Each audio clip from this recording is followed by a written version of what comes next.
Here's what happened last time. We got beat the fuck up by spooky space crystals. Yeah. There was a ship that was infected with space crystals. Tried to infect us? We weren't having it. We handled it very well, Mm-hmm. very maturely, by shooting it and running away. Yep. Full speed ahead. Worked Flapjack. Your spell slots were not sacrificed in vain. Cody, are you here? Yes, I am here. I'm just double checking. So, you all fled your home planet as crystal vines began to grow and twist out of the ground, and you could see it just all over the planet as you escaped. And the captain kind of took everything in and said that everyone needed to get to the Rock of Brawl, because that would be where all of you could kind of start to figure things out and readjust, and somebody would have to have an idea of either what's going on or what to do about it. So you all left and had a little bit of time to kind of take a breath and talk to each other, but were immediately attacked by an astral moth. Which is something that a few of you have heard a little bit about. None of you have really seen before, except for Button and Trixie, who saw a crashed astral moth on Hakatha. And it tried to chase all of you down while also lobbing giant orange crystal, what seemed to be bombs almost, as they exploded whenever they hit the deck, and sent little tiny crystals scattering all over the place. Which, if I recall correctly, Booker also pocketed one in a little napkin. A little napkin. Yeah. But between Micken and the captain and everyone else kind of desperately trying to get all of these crystals off, you all shed the crystals, seem to be able to dig most of all of them out of the various grooves and connectors on the deck. And with another thorough sweep, you find no other crystals. So you all do have a moment, kind of, probably about a good hour and a half after this battle, to just kind of process. And talk amongst each other if you want to. Or since we're a little short, we can also just jump ahead. I'm all for jumping ahead a little bit. Okay. There's not much Me too. that I would know. There's not much I would know to talk about as Booker. Other than just saying, like, hey, that was fucking crazy. Yeah, Is everyone okay? We're all good? Yeah, quick check-in. Make sure everyone's okay. Yeah. 1 head, 2 arms, 2 legs, 10 fingers. For most of us, at least. Everybody seems to be okay. Micken is a little queasy looking still. Little kind of bruised up in a lot of places because he went down a couple of times. But he's overall okay. And Flapjack is very tired, but everybody is okay. You'll kind of settle for the evening. Tell me, Cody, what does Finn cook for dinner and breakfast? Question for you. What would be available on the ship? Pretty much everything that you could think of, like a standard kitchen would probably have. Okay. For dinner, would make a like a stew with some vegetables, whatever meat was available.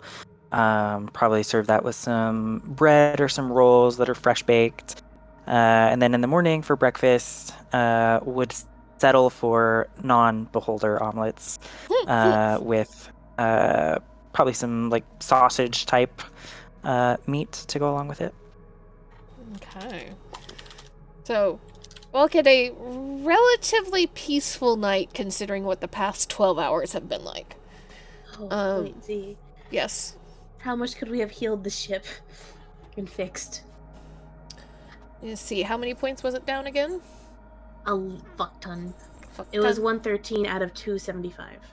Holy shit. So you would be able to get back up to around 220-ish Okay. with some dedicated work through the evening. Ship is life. Button dedicates time. Okay. Updated ship HP. So you do get a little bit of rest and recuperation time through the evening. It's kind of standard fare for was it the Lady Luck was what ended up being named. Mm-hmm. And not a big crew, not necessarily a super hyper bouncing off the walls crew, just chill and relax. And the next morning, it seems like the flight is well underway. You are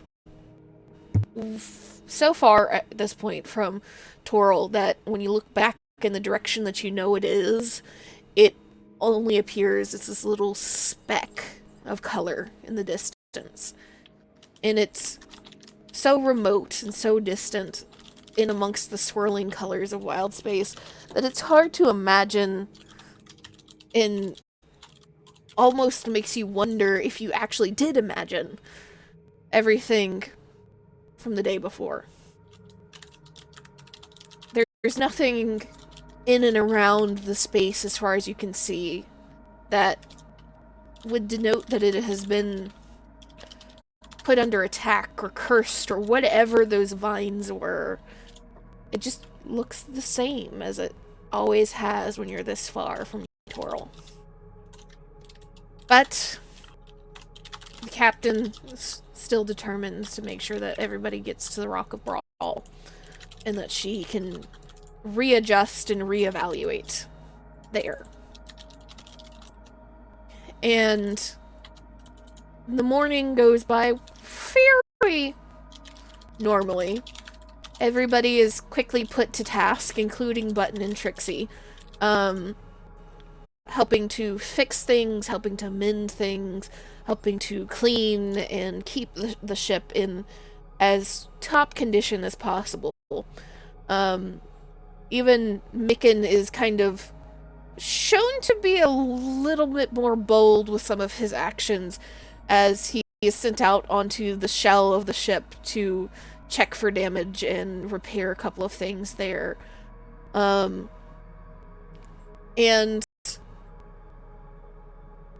Finn and Booker, the two of you are not particularly surprised when the ship begins to slow and fall out of its top speed into a standard sailing speed as you all reach the asteroid cloud that separates kind of the inner and outer planets of this system. You all have gone back and forth through this for a while, and a couple of times. You know that you have to travel through this asteroid cloud to get from Toril to the Rock of Brawl and back, as Rock of Brawl sits towards the edge of the wild space sphere. And as the ship slows,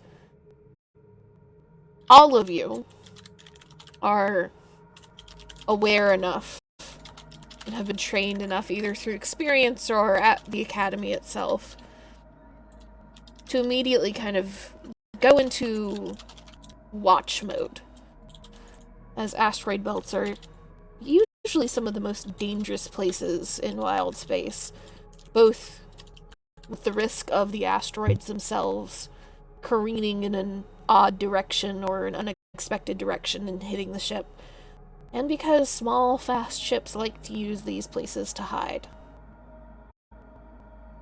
So, tell me a little bit about how everybody responds as they start to approach the asteroid field.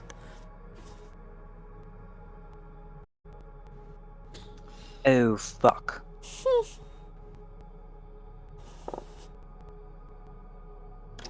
Just oh fuck. Yep. Yeah, it's a similar notion from Booker, where it's just like, shit, and he's gonna start running through like, I assume there's like batten down the hatches type procedures to be done. Yeah, there's a couple of them. Yeah. And he knows the drill enough to be like, I'm gonna go do these, and I'm gonna start with this because I'm near this part of the ship. Button will assist. And once that is done, Button will push a box towards the space Button has dubbed will be their lookout spot, and clams on top of the box after they are done getting the ship prepared. Go ahead and delete these for the moment because they are not here yet. So, if everybody could shift their characters around on the deck to where you think they would be. You know what? McKenna is friend. Be up here. Have the high ground. Yeah, you see Micken just kind of like takes up a position near the front, kind of nervously drumming fingers on the railing, kind of leaning out every now and then to try and see better, and then seeming to like realize that might not always be smart and kind of flinch back and then lean out again. Just the little nervous ball of energy that you know Micken to be. Push box. I'm on top of box. This is Button's lookout box. She put Finn under the deck. Yeah, I mean, I imagine honestly that that's where he would spend most of his time, until tasked with something. Okay, so everybody can make me perception checks except for Finn. Perception.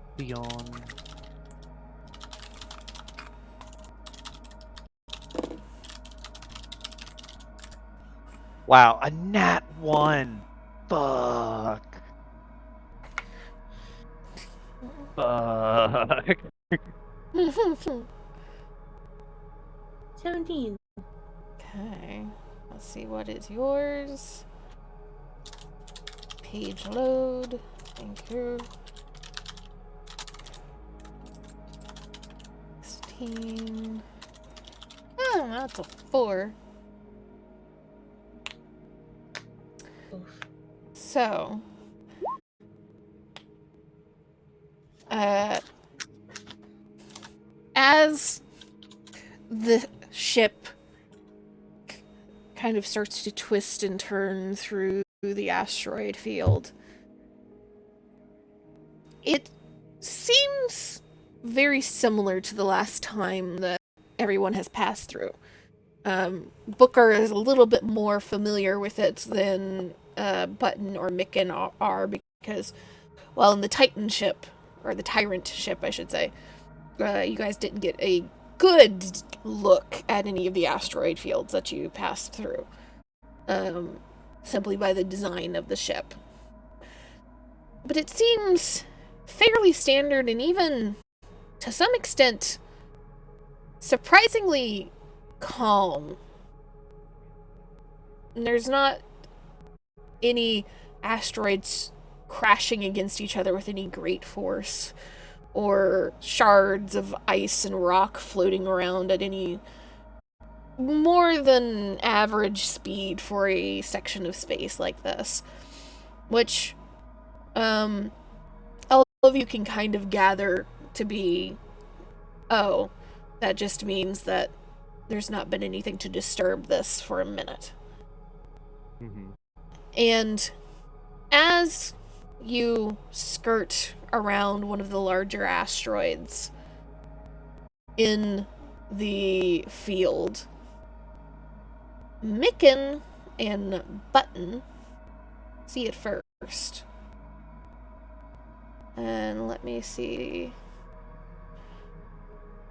Yes, I do.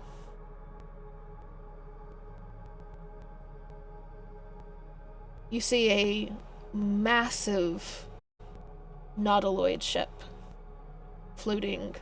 Oh shit. Let's go.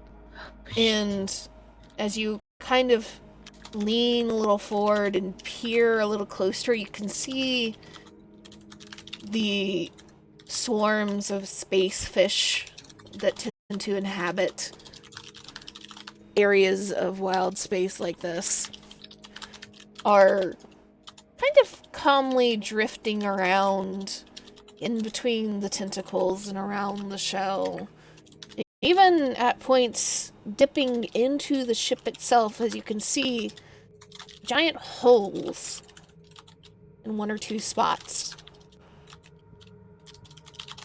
Hi, Iris. Hello. Where is it? Where is it?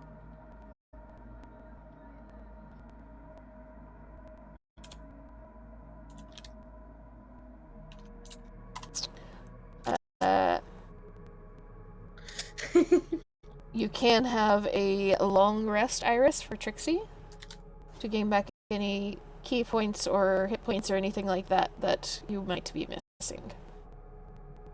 Gotcha. Ooh, this is a pretty map. Scene, whatever it is. So, as soon as Micken sees it, you just hear this really sharp inhale of breath and the twitching nervous fingers thrumming on the rail of the ship. You see his fingers immediately lock onto the railing and he stiffens like a board. And then there's the after a moment of silence and there's just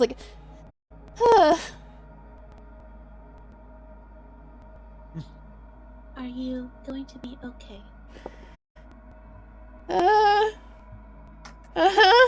Booker's gonna clap a hand on his shoulder, looking at the nautiloid and not Micken, and then speak to Micken and say, "Take it easy, lad. Just breathe through your fucking nose." You hear the audible click of his jaw closing, and there's a slow, shaky inhale.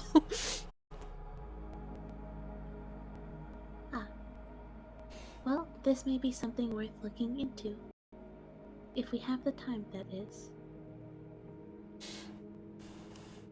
And Captain Elena, who's on the bow, you see her pull out a spyglass and point it in the direction of the nautiloid. She's just, for a moment, very silent, and you can see just the very slight movements of her hands.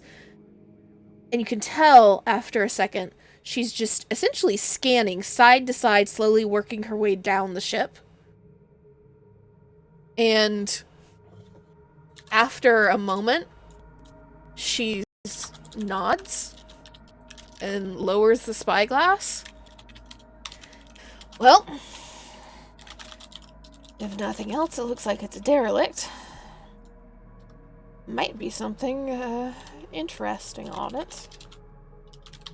Doubt there's anybody interesting on it. If there were still mind flayers on board, we'd be dead by now. And just kind of turns and arches a brow at everybody. And there's a little kind of bit of that cocky, confident smirk that is not out of place for a spelljamming captain. And she just kind of tilts her head ever so slightly. So, what do you all think about an expedition? Booker mimics her smile and will tap the hilt of his sword with drum his fingers against the hilt of his sword and be like, "That sounds like a plan to me." Yes. And she nods and kind of claps her hands together and rubs them together like she's trying to get them warm. Okay, good crew that we have here. And I will. you see her kind of like look down, and you see her kind of stomp the deck twice. And she raises her voice. Oh, I have Flapjack. Get us closer. You just hear this very faint, aye, Captain. Booker will shout towards the galley, and he will say, like, Finn, get the sandwich bags! Only a few moments later, you see Finn scrambling up the stairs with bags of what you only can imagine are sandwiches. Being carried by the walking cauldron. Correct. Puppy cauldron. It's like fucking brown paper bags with everyone's name on them. And Trixie following right along behind. So Trixie's in the scene. Oh, sorry. You're good. What exactly has happened? Just so I'm kind of a little caught up here. We found a nautiloid ship. That's basically all that has really happened. We got to a place further outside, or further away from Toril, and closer towards the Rock of Brawl. Mm-hmm. There's And- essentially a asteroid cloud that kind of separates inner and outer planets in the realm space wild sphere. And so you guys have to slow down to get through these asteroid fields and these asteroid clouds. And so you were navigating through it and have come across what, as far as the captain can see, is a derelict nautiloid. Does derelict mean something? Abandoned. Okay, Yeah. thank you. Okay, so Trixie following Finn, arms kind of stretched out, a slight yawn, totally wasn't just like chilling somewhere below deck. Like, oh, what? So, what's going on? What'd I miss? We have a new adventure. Oh, sweet. I need to get more book. You want me to grab you a couple? Yes. Quickly. We have no Uh, time. I will head down to Button's bunk if there are any books to grab. Button's bunk is literally just book stash. Button has Trixie. Button Yeah. doesn't fucking sleep. Button has commandeered a closet because Button does not sleep, so it's just a shelf, closet of Yes. shelf. It's a library from like the 4-foot line down. Yes. It's all books. Most of them blank and written by Button. Some of them actual like books written by other people to reference. Yes, like grabs like one of Trixie's like her fucking pant leg. Just like, hurry, we must get them very quickly. We must go soon. There's a single stack of like spell jamming books at the top of the shelf, out of Button's way, that his belongs to Micken. It's shared. Shared library. Just assumed this is where the books must go, so I must put my books here. All the other books seem to be here. One of Finn's cookbooks are there. How'd that get there? Micken saw a book and just took it and says, okay, it goes in the library. I had a picture of like a ship on the cover. It's like top 100 best meals to keep your spell jamming crew happy and healthy. Micken mistook it as an actual spell jamming book and put it with the others. As you all slowly feel and watch this nautiloid come up close, as the Lady Luck kind of first circles it, and you see that there is damage all the way around this ship. It has very clearly been in some sort of fairly intense battle. And it slowly comes and lowers itself, its little legs of the Lady Luck kind of trying to precariously balance on the forward end. And the captain kind of walks over and kicks out the gangplank to let you all onto the front end. And I will move you again. This is big map, so be prepared to wait to let it load and scroll. Ooh. So You- we're at E. Yes, you all are at E, and you can see there is a little tiny section here. And that is where you are on the actual maps. So essentially, I will move the two cursors for which floor you're on and where you actually are on the map. Or if somebody wants to control the cursor that's on the actual map, you can do that as well. You should all be able to actually access that. You don't have to drag your characters individually onto there, simply because this is a massive ship, so all of your party fits into that one symbol. Oh, Damn. hell. It is massive. Okay. Holy shit. Okay. And this is why I had you make those lists, Amy. Okay. Oh, to mark off where we've gone. Yes, so that you know what you have uncovered. Because none of you, though some of you would have some knowledge about nautiloids as a thing, nobody really ever ends up on a nautiloid ship. So none of you would have any idea about the layout of the ship. But, you see here, E on your map, Amy, is the battle prow.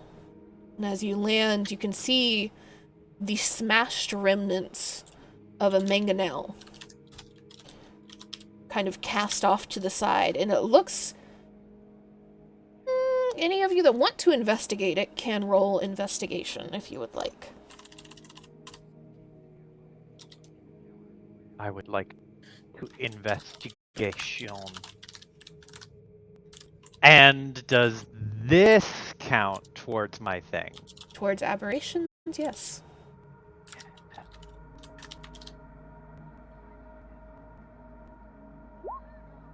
Mm. 25. Right.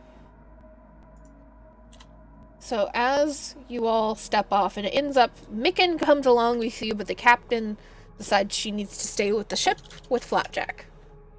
Just to keep an eye on things in case something goes weird. And you all step off the gangplank, and Finn, Booker, the two of you walk over to this mangonel and kind of examine it a little bit closer, and you can see that from the way that it's broken, Booker, you're fairly certain that it is not from collision like with an asteroid. It seems like it was probably sabotaged. Purposely broken by somebody, not something. Interesting.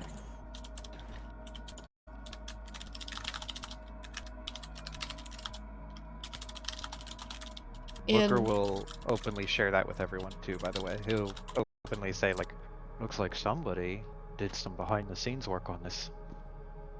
Clearly sabotage. just to explain this map, pause for a second, explain this map a little bit further so that everybody understands it fully. Mhm. This is the topmost where 1 is, and then the second one is where 2 and 3 is, so follow the numbers down from top to bottom. In all of the stairways, they form those arrows with the little hash marks. The arrows are pointing the direction that the stairs move. So this one in the center here on the floor that you're on goes down. This one will go up. These two on the sides will go up.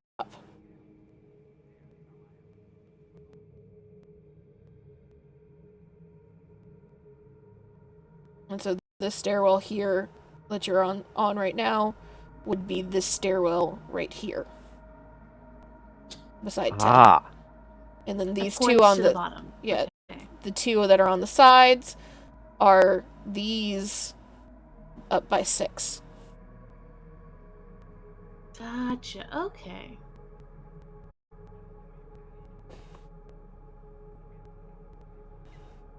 Any generalized map questions, so that's out of the way.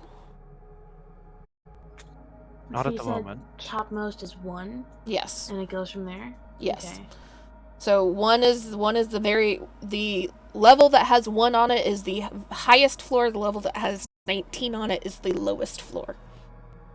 Okay. I'm guessing each section correlates to a letter? Yes. Each level of the ship is a letter, and then Okay. each number is a type of room or a location within the ship. Okay.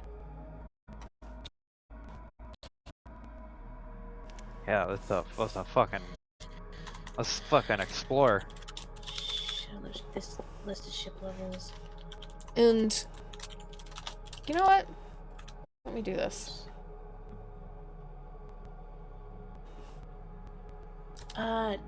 Question Z. I know you said for me to make 2 lists. Do I take the notes in those lists, or do I have those lists on the side by themselves as reference? That is up to you.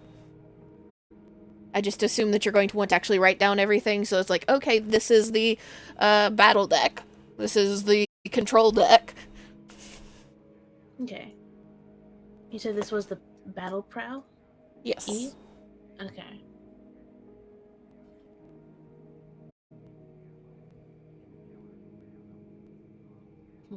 Okay. How do you... Is it just /whisper and then the name? /W. The name that's down at the bottom of the... Okay. Yeah. Okay. Hold on, that's very concerning to hear. Yeah.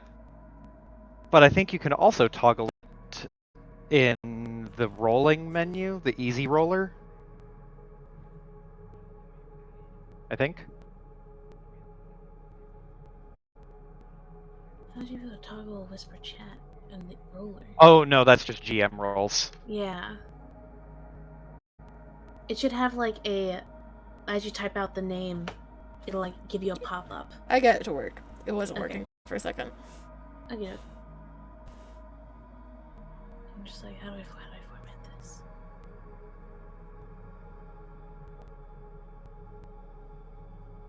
But who wants to admit it? Who got the roll? Anyone want to fess up? Z is whispering to herself. Does it cause paranoia? Hmm. Hmm. Actually, not this one.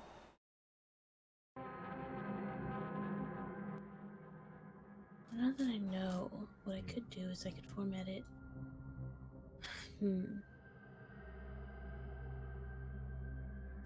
So, you all have stepped off of the ship and doubt that this is a sabotage mangonel near you. And as you all turn and look towards the stairways leading up and down, there's nothing that you hear or see. You can just vaguely see the fleshy doors that a nautiloid ship uses. Closed? And through the very center of the doors, very faint illumination from inside.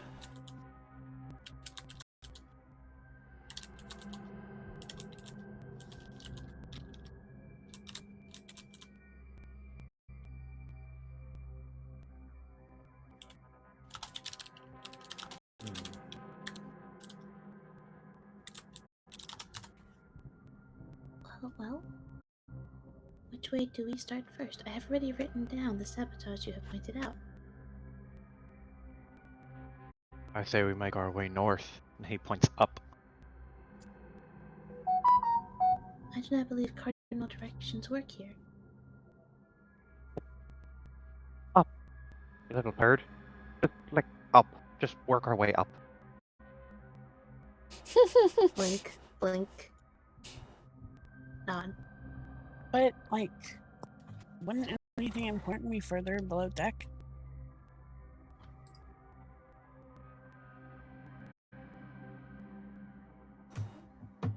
He shrugs and just goes, "Fair enough. Go all the way to the bottom and then work our way around and up." Well, could go in either direction. Though I think that we might be closer to the bottom. Down we go then. We could always split up and make it go faster. We I'm could split up begging and you. search for clues. I'm begging you, as the DM, do not split up. Okay, I do fair. not think it would be Okay. wise to split up. I have a feeling it will cause great pain to someone psychologically. I sense a disturbance. I sense a disturbance in the force. So, You sense the god of this universe saying, "Okay, I guess they're all dead now." we'll go down from here Mm-hmm. and end like You end up in 13. 13. Mm-hmm. There. Give me a Yeah. second. Give me a second. I gotta figure out how I want to format this. I'm gonna go by level, by letter, and then by section rooms in different bullet points. C, D. This would be F, right? Yeah, We'll be right back. F13. I have to run to the restroom. Sorry. You're good. Do you want to, Amy, do you want me to read off the numbers and letters in combo so you have every letter and number written down? No, I think I've got it. I'm on G right Okay. now, which is 15 through 19. So, as you all head down the stairs, the very bottom of the stairs, you come across that closed doorway that, as you get right up close to it, it looks like it is made of pure muscle and tendon. And as you get right up next to it, you can see a very faint pulse within the muscle, as if it's alive.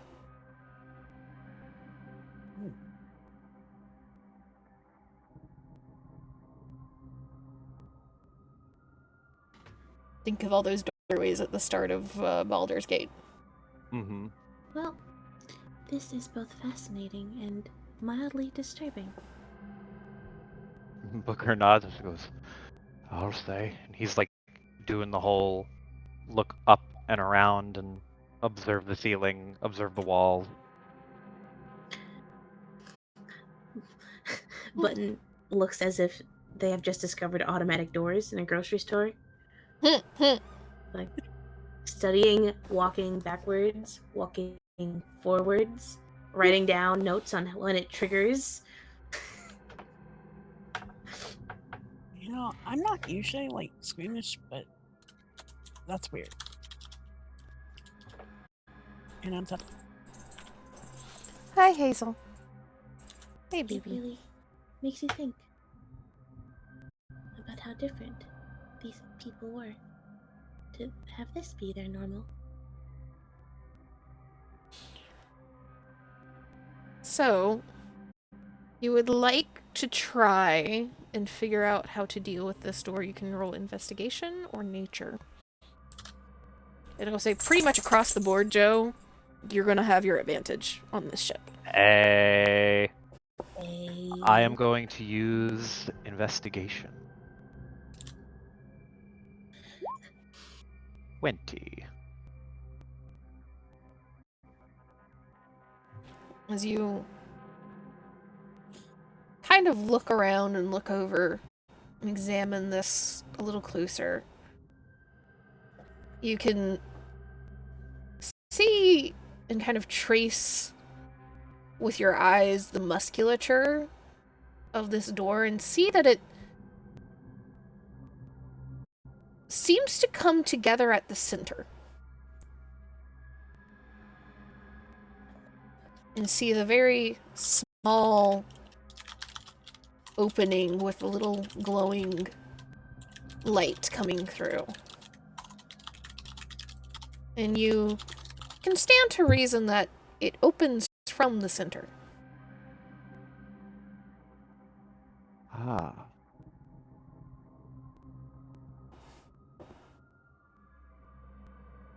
Just kind of give it a little tickle, make it open. That's exactly what you need to do. Okay. So I was about to say, like, poke the butthole.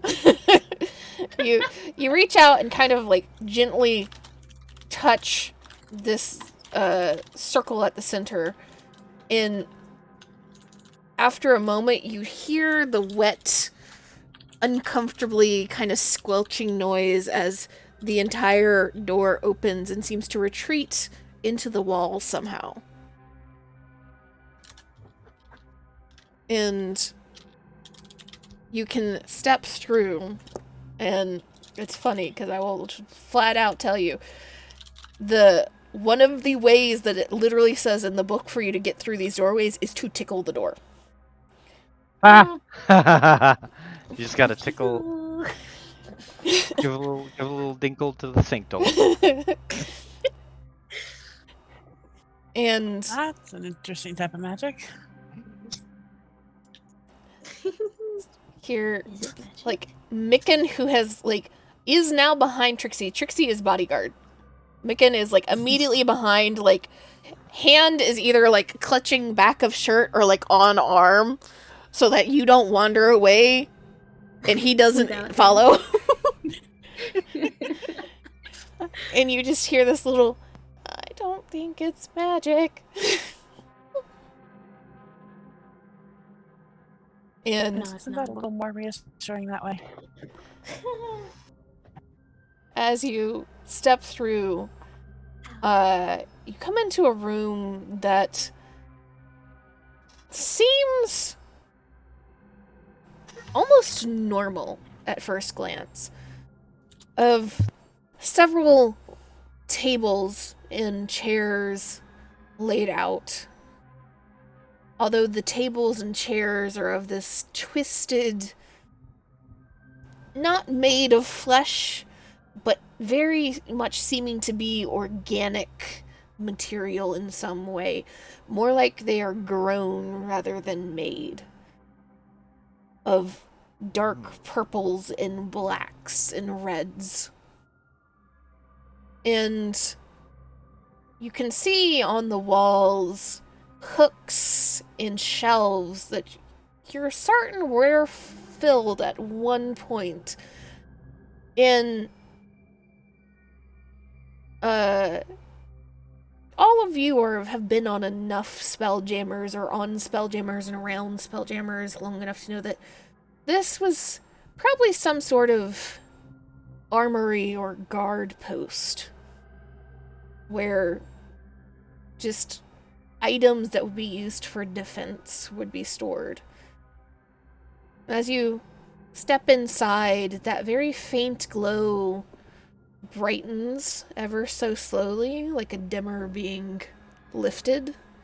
You can see the lights come from orbs that are embedded high in the walls and cast out this kind of sickly yellow-green light that fully illuminates the room once they stop brightening. But it's uncomfortable.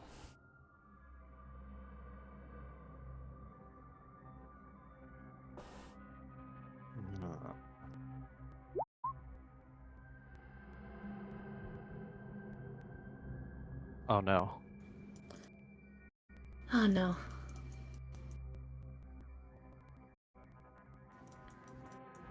Trixie. What is Trixie doing? The chaos roll. Don't worry, it's fine. Nothing happens. This time. As you look around the room, you do see 3 doorways on 3 separate walls and a set of stairs leading down.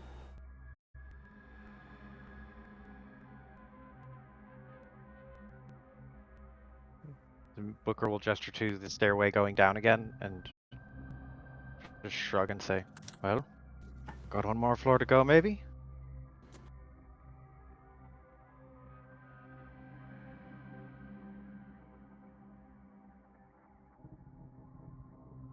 I think that might be a good idea.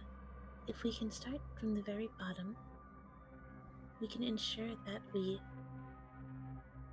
get down to we can ensure that we explore every inch of this ship. We can record and find everything it has to offer. And this is the stairway down. Yes. Gotcha.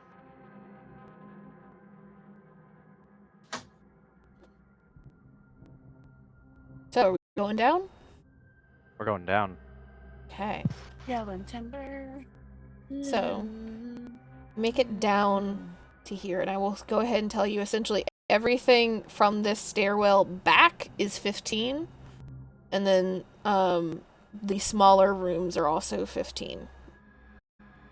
So like this right here and like these over here are all considered 15.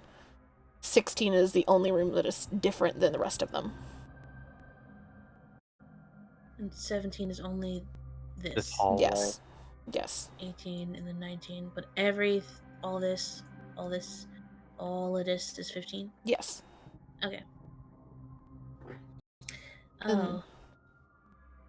as you go down the stairs, you come out into a hallway that again, the orbs set high in the walls slowly begin to brighten fully to illuminate. Joseph. Sorry. You see the floor itself is made of almost... What's the fucking... Titan? Yes, that one. This black, glossy substance, while the walls are this swirling purple and red color. And you can see doorways to your left and doorways down the hall, all made of that same pulsing muscle that seems to start to come alive as you approach, but does not open. And all of you roll me perception really fast.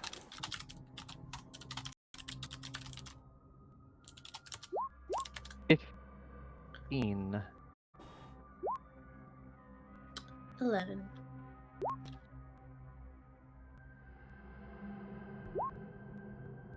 Hmm. 11 as well. Okay, and then let's see... Micken, my dude. That's a nat 20. Oh, shit. Fucking Jesus. Micken is terrified. Micken is 100% on alert here. So that means he has a total of 22. Micken and Booker, as soon as you guys get down the stairs and into this hallway, and everybody just kind of takes a moment and looks around again, you both hear movement down the hall coming from somewhere here, whether that be in the room or around the corner that you can see. Little shifting of cloth?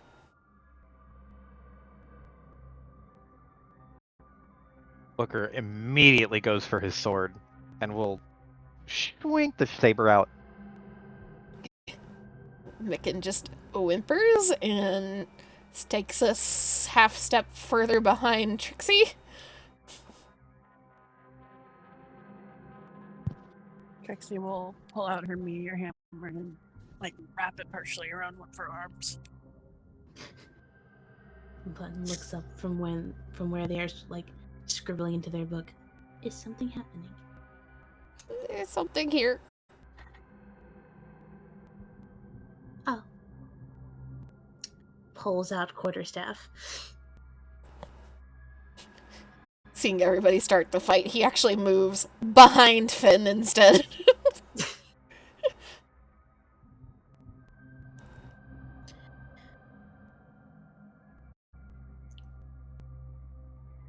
Booker will speak up. Oh, go ahead. I believe we should investigate. Booker nods. And he will tiptoe closer if no one else is stealthier. Maybe Trixie? Probably. +4 to stealth. I'm not proficient in it. I am not proficient, but I also have a +4. Well, Side by y'all side? You Together guys then? are Yeah, leading. that sounds good. Do the quick nod to each other. Okay, so stealth rolls from both of you as you approach the end of this hallway towards the corner. 13. 20. Okay, let me see here.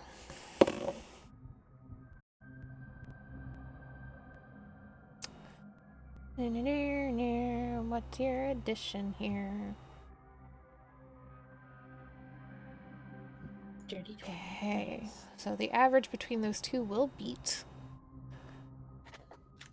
So, as you approach the end of the hallway, and both of you kind of stop and listen, you can hear shifting of cloth around the corner. You both kind of lean slowly, just peeking a single eye around the corner. And you see a figure seemingly crouched down the very far end of this hallway, kind of shuffling through some debris. And as they shuffle through, they lift a hand, and you can see very pale but peach-colored flesh and a mop of brown hair on their head. Baggy white shirt and dark pants that seem to have seen much better days.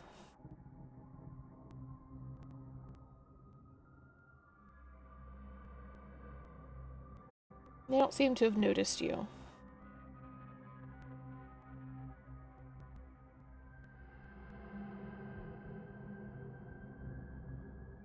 Is my necklace ringing? Well, can I tell if my necklace is ringing at them, if it is ringing? No, it is not an Okay. exact one. It will only notify you if it's somewhere within that range. Gotcha. Is Flapjack out of range? Flapjack's probably out of range by now. But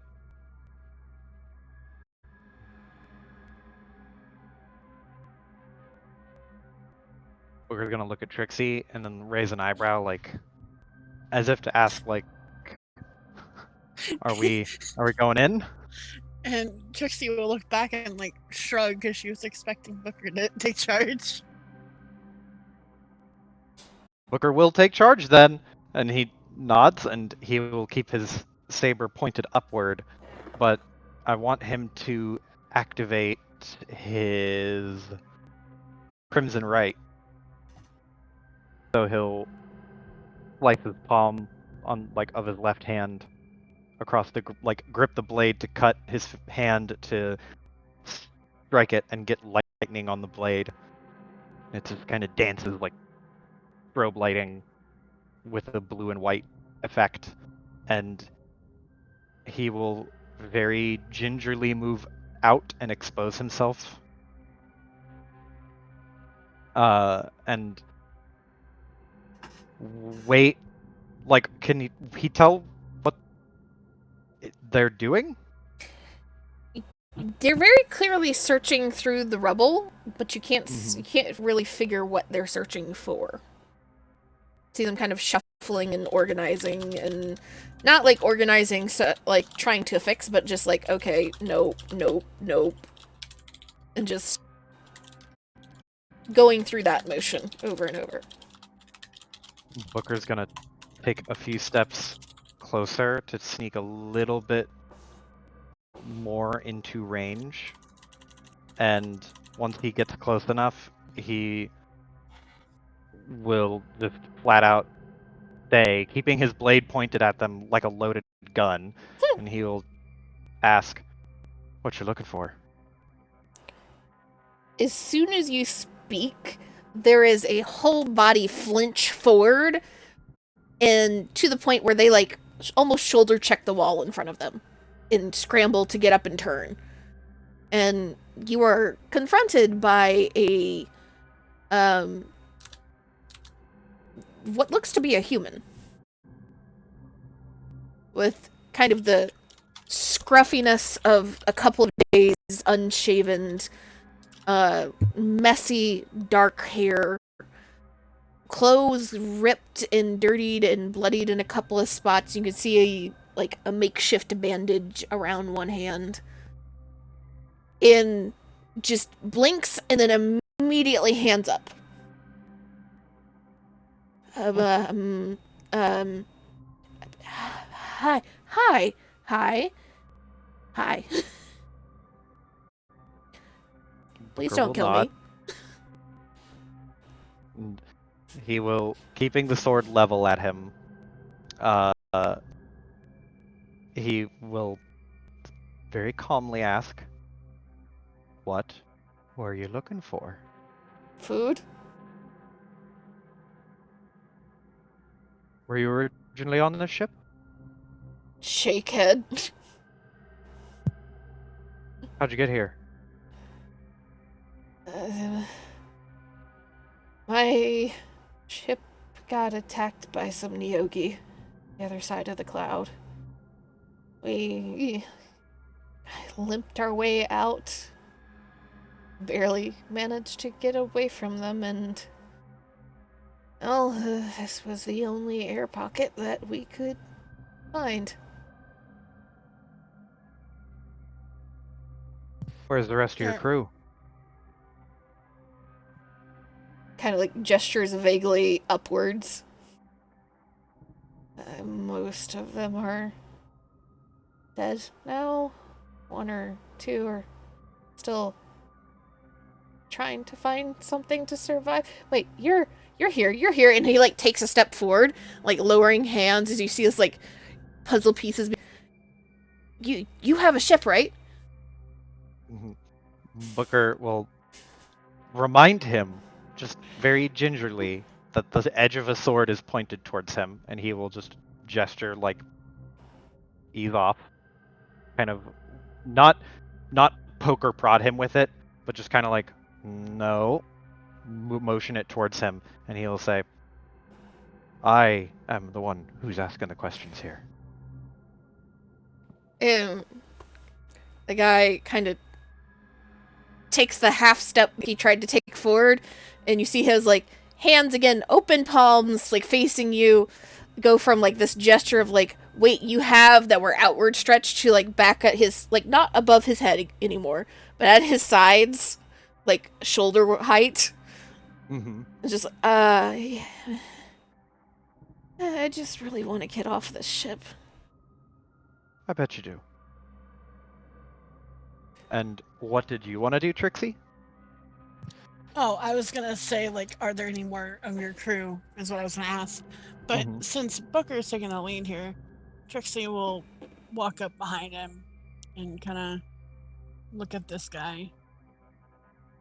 You Just walk up behind him. You see his like eyes dart in your direction, and there's like surprise, then confusion, and surprise again, and you see him kind of like lean and trying to figure out if there's any more.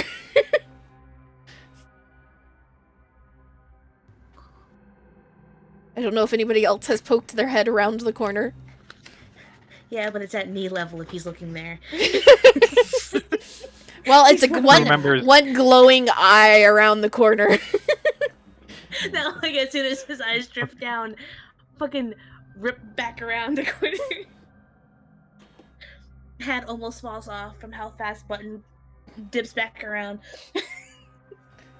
Micken's like crouched down to be level with the two smalls. Just like, is it okay? Is it okay? Is it a mind flayer? Please tell me it's not a mind flayer. Unless mind flayers look very human these days, it is not.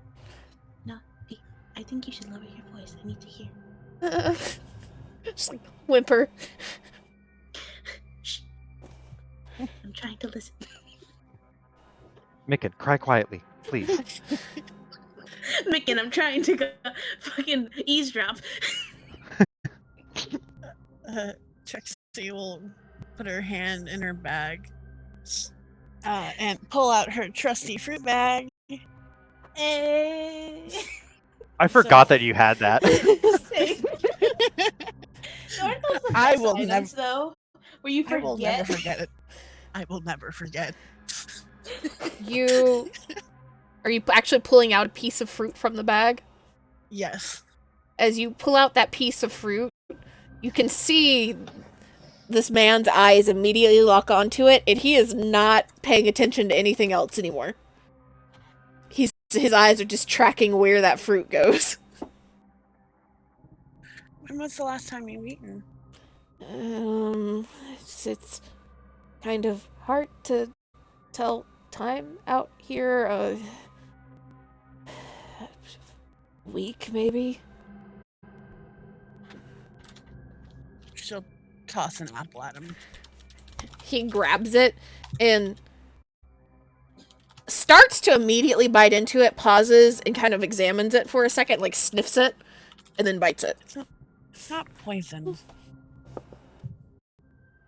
And he just proceeds to scarf down this apple. Where do you think your other crewmates that are alive are? And he kind of looks up at the ceiling as if he's like trying to like map things out in his head. And there's a like one-shouldered shrug. I mean, one of them usually tries to stay in the upper decks in case we can find a ship. But we've started trying to get into all of the rooms that are a little harder to get into, hoping for, I don't know, something. Food, contact, something. So I don't know if he's still up there. I've been on this floor for a little while. The other one's probably still going through the cargo. Next level up. Booker will wave his sword when he asks, but he will say, names? You and your crew? Little, almost like he's trying to be polite nod. I'm Benotto. Came out of Brawl a couple of weeks back. Kralizar is one of my other crewmates. And Kreese is the last one.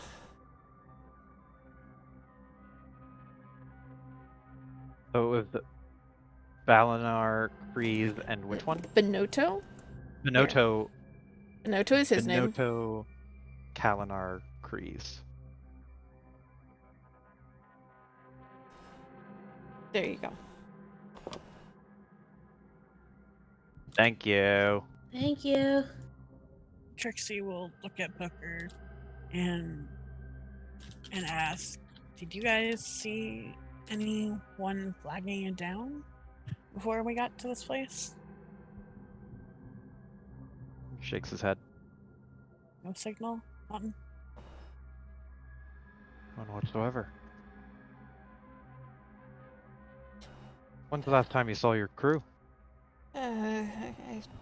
talked to Kreese this morning, or at least when I woke up. Kralazar last night.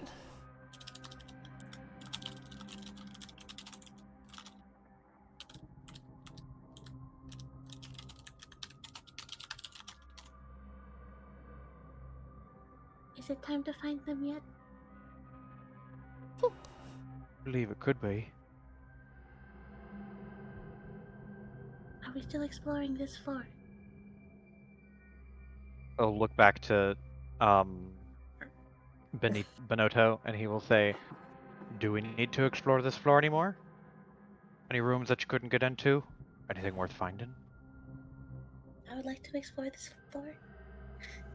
He kind of motions around everybody.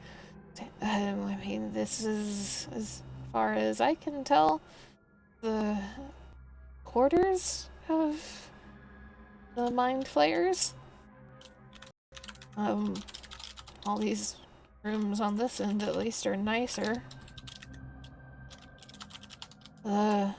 Further down is some of the prison cells in the cell block.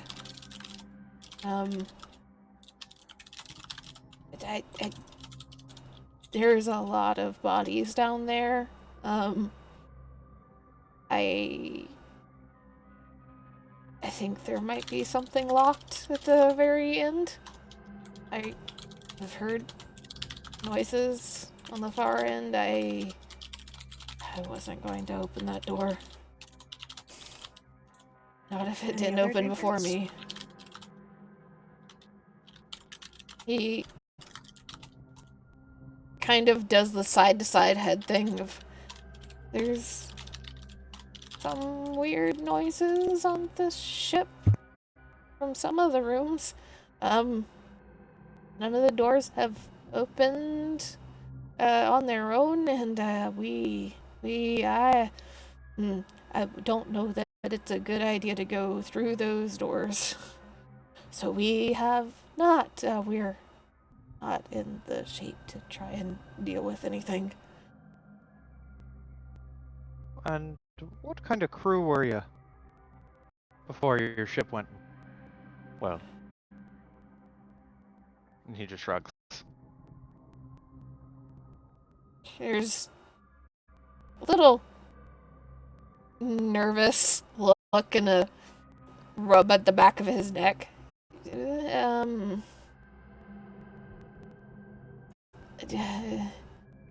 Is it gonna make a difference as to whether or not I get more food? I was gonna say Trixie will hold up a banana. Booker will very, unflinchingly look him in the eye and say, "Maybe." Nervously looking at Booker, and then you see his eyes just keep darting to the banana. And then back at Booker, and then to the banana again.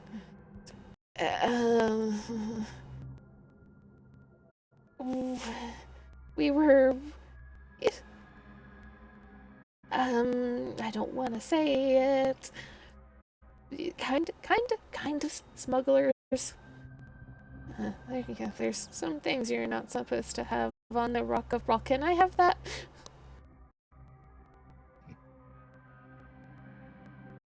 Trixie will look to Booker. Booker will tilt his head to the side a little bit, kind of just tilt his head to the side in the, not in like a curious way, but in the uh-oh, am I becoming unhinged way, just to make him unnerved, and he will say, what kind of goods did you smuggle? The weapons and some magical items that are not from realm space, not officially sanctioned to be sold on the Rock. Prince wasn't super thrilled with it, but please. Is he withholding anything, or not saying something, or? You can roll insight if you would like to. I will try. Nope. Yeah. Try. He just seems very distracted by the food. Toss banana. Grabs Yeah. banana, immediately starts eating it. Does he unpeel it first? Yes. God Okay. no. He ain't got that kind of time. It's not a savage. Hunger waits for no man. The captain will have enough space for whoever's left. To Booker. Booker doesn't look to Trixie when he answers, but he will say very quietly under his breath, "Not sure. I'm not sure if we can trust him yet either." I mean, we can't really just leave people that are stranded.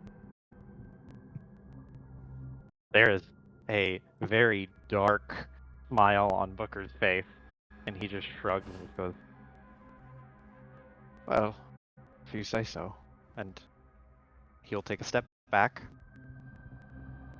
and lower his sword. He will not sheath it, because he already...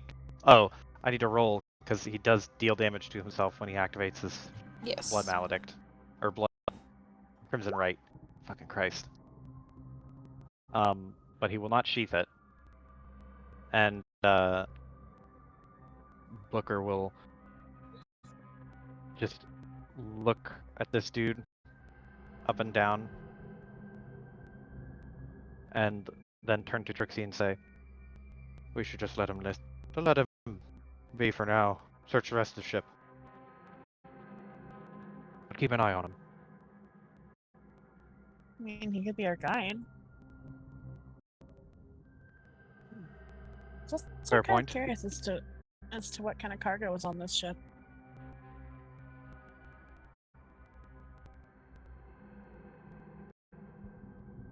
Yeah. She turns to the dude. Benito. You're asking him that? Yeah, like what kind of cargo was on this ship? He makes a face, kind of like nose crinkled and like grimacing. Not anything pleasant as far as I can tell. I have not so many brains in my life. I don't want to ever see a brain again once I leave here.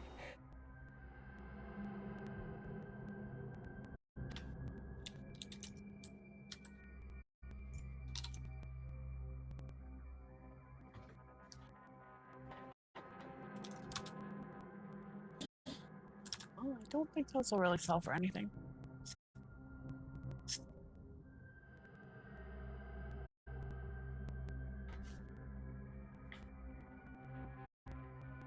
Let's see if we can find the others. How about you show us around? And then introduce us to your friends. And he's like, now just kind of holding this banana peel. You see him kind of fidgeting with it, and it's like, eyes were following, jumping between the two of you throughout your conversation, but not saying anything.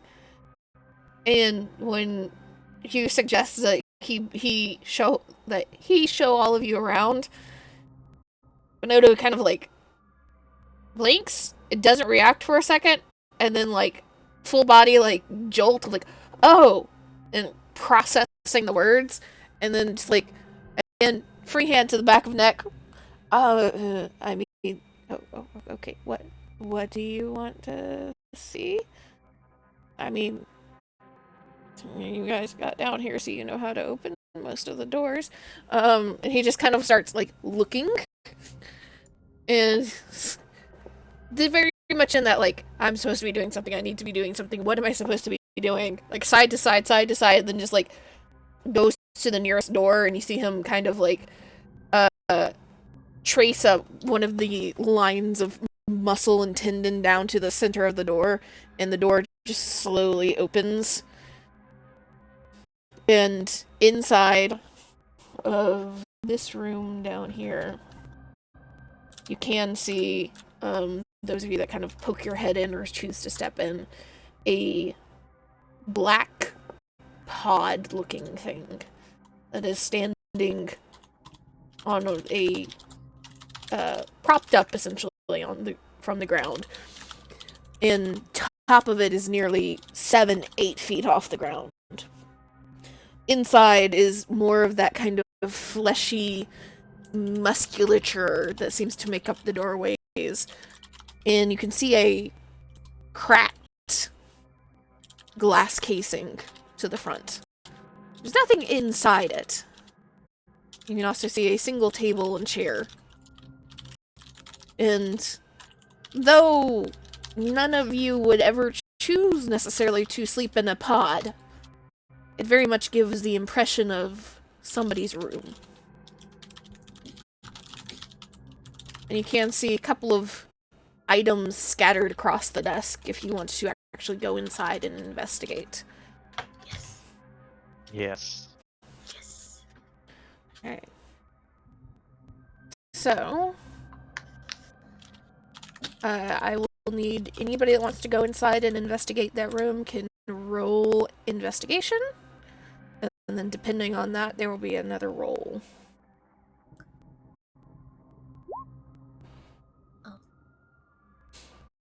Finn would not like to go in that room. Natural 20. It was a natural 20. Damn. Okay. So, as you all, as Booker and Button step inside, Micken still remaining behind Finn at this point. Finn is the least dangerous one now. As Booker and Button step inside, Button, you see the pod and kind of go over to investigate it. And you can roll me a nature roll. Booker, you are going to find stuff, so this is not if you find things, it is what you find. So you can either choose an Arcana or a nature roll yourself. Ooh. Cries in nature is an intelligence skill. Yeah, it's weird. Yeah. Or I will say, you know, if you want, you can make a medicine roll instead, Amy. You'll be investigating the pod. I would like to. It doesn't fucking matter. Because I roll like shit. No. I roll like got a fucking worse roll. Oh. Wait, am I rolling with advantage for this check or no? Yeah. Oh, thank God. The dice give it and the dice take it away. Better? It is amusing that it went from nat 20 to nat 1 immediately. Not even a single roll in between for you. As you are going over to this pod button and kind of examining it a little bit, it's a little hard for you. The base of the pod, where somebody might be able to actually step inside of it, is only a few inches below your eyeline. And so you're not being able to see a lot of it, but you kind of go poking around and circle the base. And you can see that the pod itself seems to be not placed, but either very, very, very firmly attached or even grown out of the ship itself.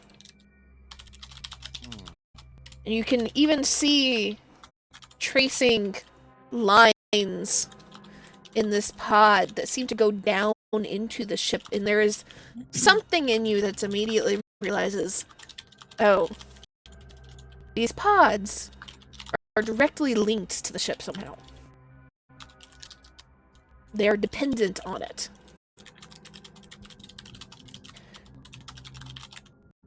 Booker, Write this down. as you wander over towards the table. You kind of skim over the various items on it. All of them are almost completely alien to you. Even with your experience and training, you've never seen anything like this up close and in person. You might have heard of a couple of them being described before. And you can see a massive empty jar filled with a greenish, almost glowing liquid. But nothing in the liquid itself. And you realize that that is likely one of two things. Either someplace is knowing that this is a mind flayer ship. Either someplace that a brain might be kept. Or someplace where small hatchlings of some sort of aberration might be kept. As your eyes continue to drift over the table, you see a couple of almost, it looks like, coiled conch shells made out of a hard black material, and other things that, if you didn't know any better, would be some sort of sea creature or insect creature's shell. And you realize these are all information keeping tools. Not quite sure how the information is stored or accessed on it, but you've heard enough about them to realize there's recordings or knowledge or something on these things that if you have either the right key or the right magic or the right power, something, you might be able to access if you so chose.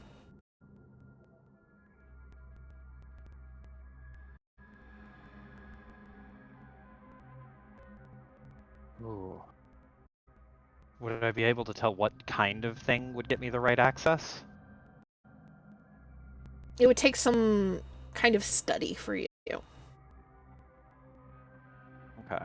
Some time and dedication that, at the moment, you do not currently have while you are surrounded by a group of people wanting to explore the ship. Yeah, okay. So this is gonna take a little bit of time. Booker will kind of nod to himself, file that away. Need to revisit this.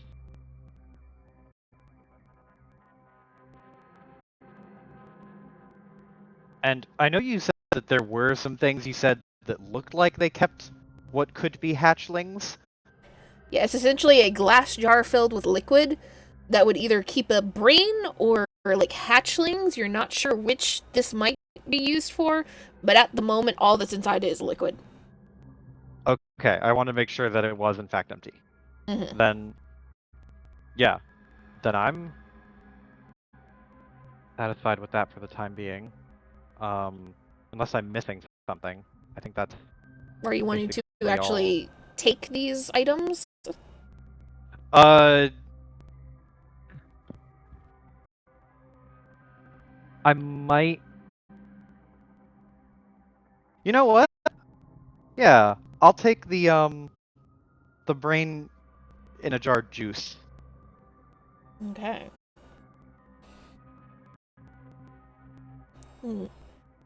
As the two of you kind of finish your investigation and step outside, Benotto has not said a single word since the two of you stepped into the room.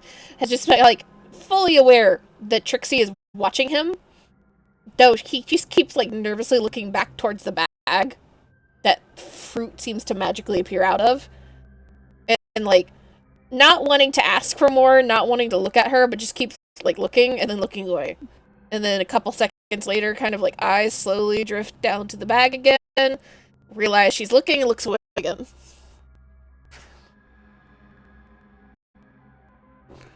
And Micken is like still calming down slightly because, okay, human means, like, if human is still alive, that means everything on the ship should be okay. Weird, creepy, not normal, very strange, but, like, maybe not deadly.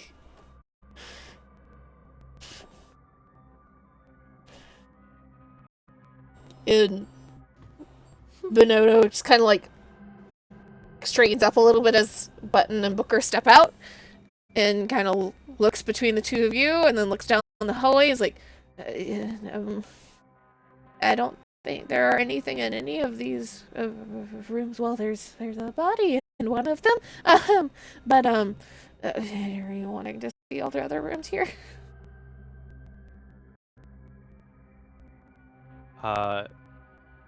That would be more of the 15 rooms, Yes. mostly. Yes. So the 15 for your notes are crew quarters. You now fully decide that these are crew quarters. Mm-hmm. Crew quarters.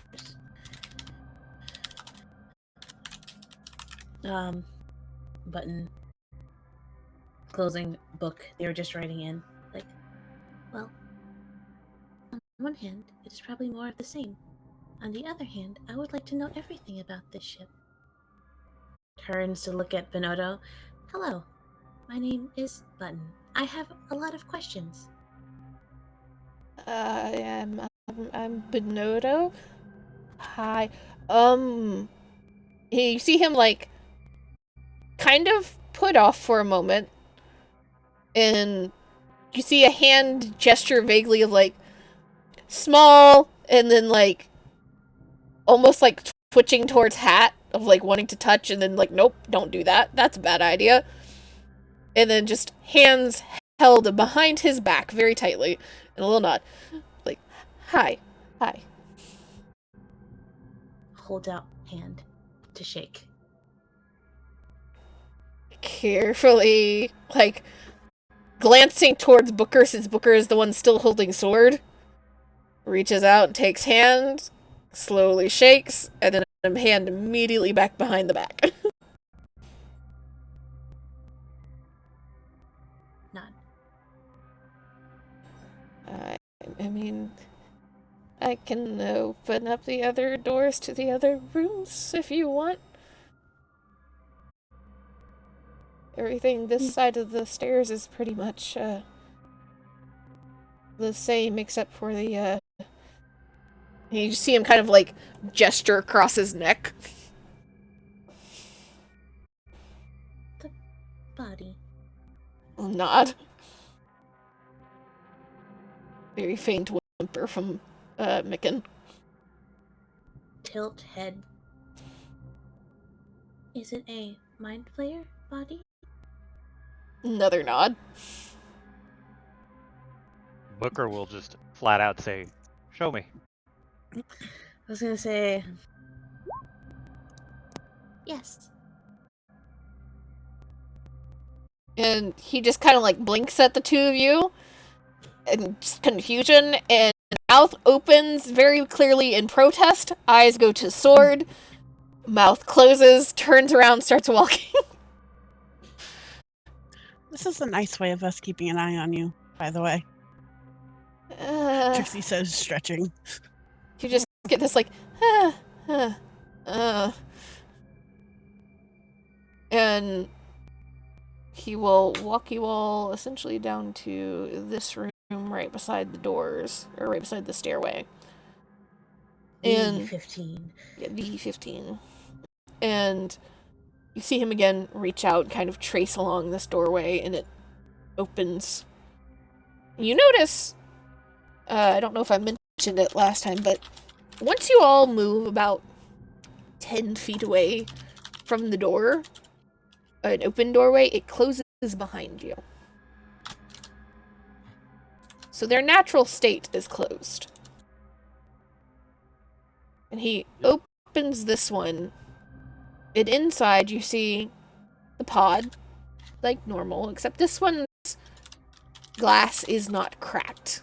It is closed and pristine, and you see a table and a chair, that the chair has been knocked over.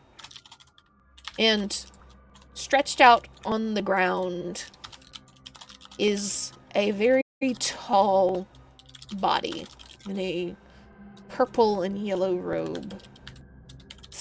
Hands that you see sticking out from the ends of the sleeves. It's a sickly gray in color. And the most noticeable thing is that there is no head. Instead, it just is laying in a pool of its own dried and sticky vital juices. Oh,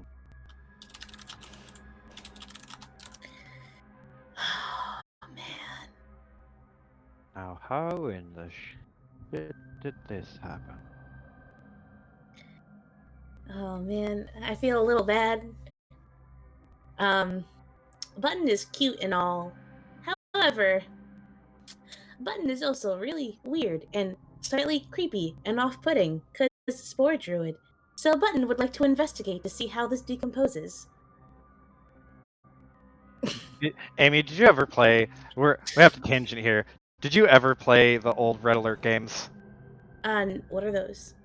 They're an old video game. They're an old video game. But there's a character in the game that if you right click and click deploy, they will set up a little camp, and every time they do, the dude will like pull. It's a really quick animation. You can hardly see it, but he stacks a bunch of sandbags and sets a gun up on it, and he says digging in. And I just imagined Button sees the corpse on the ground with no head and just an opening to directly inside of the corpse, and just goes digging in and dives in head first. Jesus Christ. Oh No, my not, god. not that gross. However, Button is weird robot. And this is, I mean, how many people can say that they can study the decomposition of how mind flayers be? Button is research mode. So Button will be doing that. Are you just going and examining the body then? Yes. That's pretty much it. Not doing anything too weird, just examination and research. That is it. Roll yourself a medicine. And while you are doing that, as Booker's like, how did this happen? Micken just like, good lord. I don't like this. Whenever I try to do shit, I roll like shit. It's not fair. I will say a lot of the stuff that's just gonna happen on this ship, you are always going to get something. You just may not get everything depending on a roll. It is more which degree are we working here? It's like how did this happen? As you're like, how did this happen?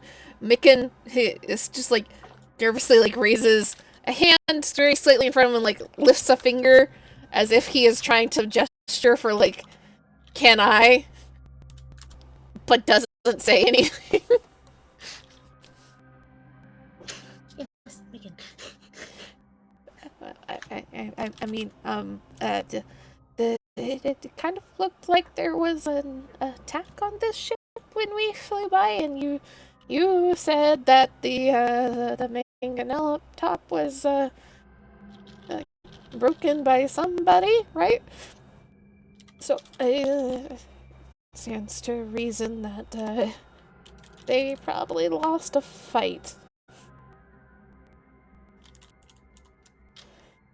And as you go to investigate this body, it is the pool of the ichor that they are laying in is unlike anything you have ever experienced before. It's not blood, it is not oil, it is not grease, it is not bug juices, it is not anything you've come across before, Button. And It is very clearly old and starting to dry, but it has remained uncomfortably sticky despite that. You can see that the body itself has started to shrivel slightly, skin growing taut against muscle and bone. It's not rotting, though, but it is on its way towards decay.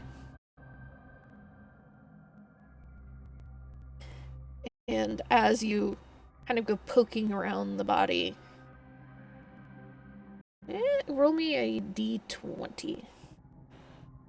Actually, let me pull this thing up. A d20 and then a d100 for me. Me? Yes, you're the one messing with the body. Oh, D20. Jesus Christ! What the fuck? God damn. What, I'm gonna roll fucking 1 on a D100?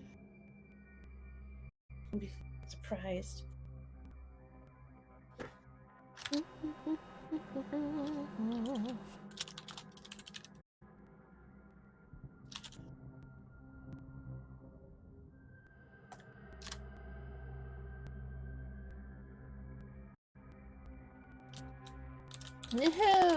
These pages died because I did not click on them.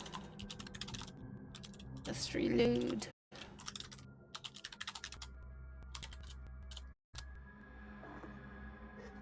You know how I mentioned earlier to you and Joe Z that Button is very okay with death? Mm-hmm. It's like, research. As you go poking around this body. Let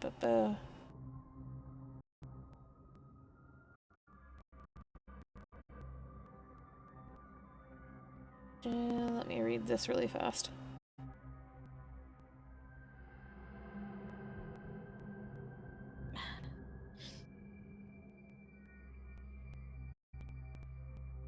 Oh.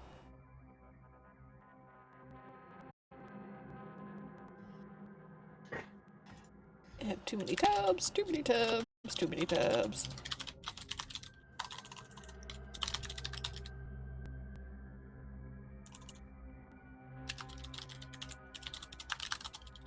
You see a little, almost like a ring box, but even smaller, come kind of tumbling out of a pocket on the robes and just land on the ground, half in and half out of the pool of nastiness under the body.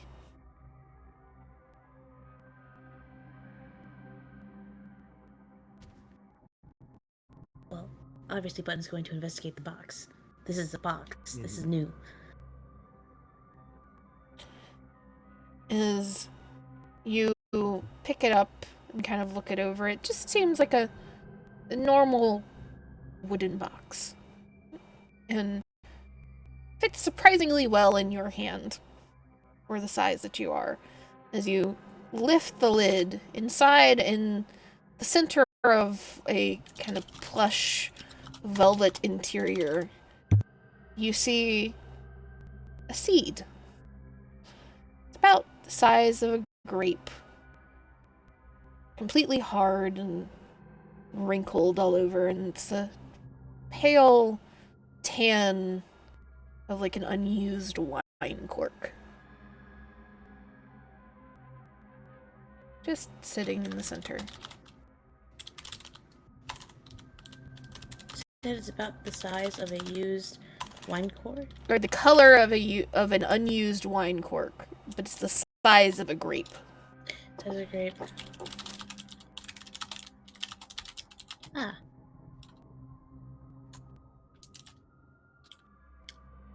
Button is going to close the box. Oh. Put it in pocket. Right. And should you want to investigate it more later, you can find out more information. But for right Yes, now, highlighting. Yep. I'm just gonna go ahead and give you the name. Tree Seed of the Palace. What?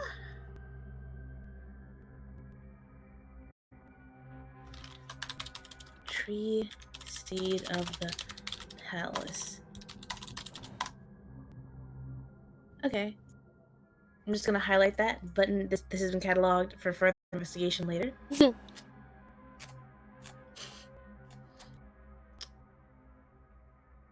But that is all from button. Nice. Okay, so we've cleared out the bottom. It sounds Well, like. you've cleared out this side, 15 Oh side. shit! You're right. Oh shit. We took this long to clear out 15. Oh, Jesus Christ.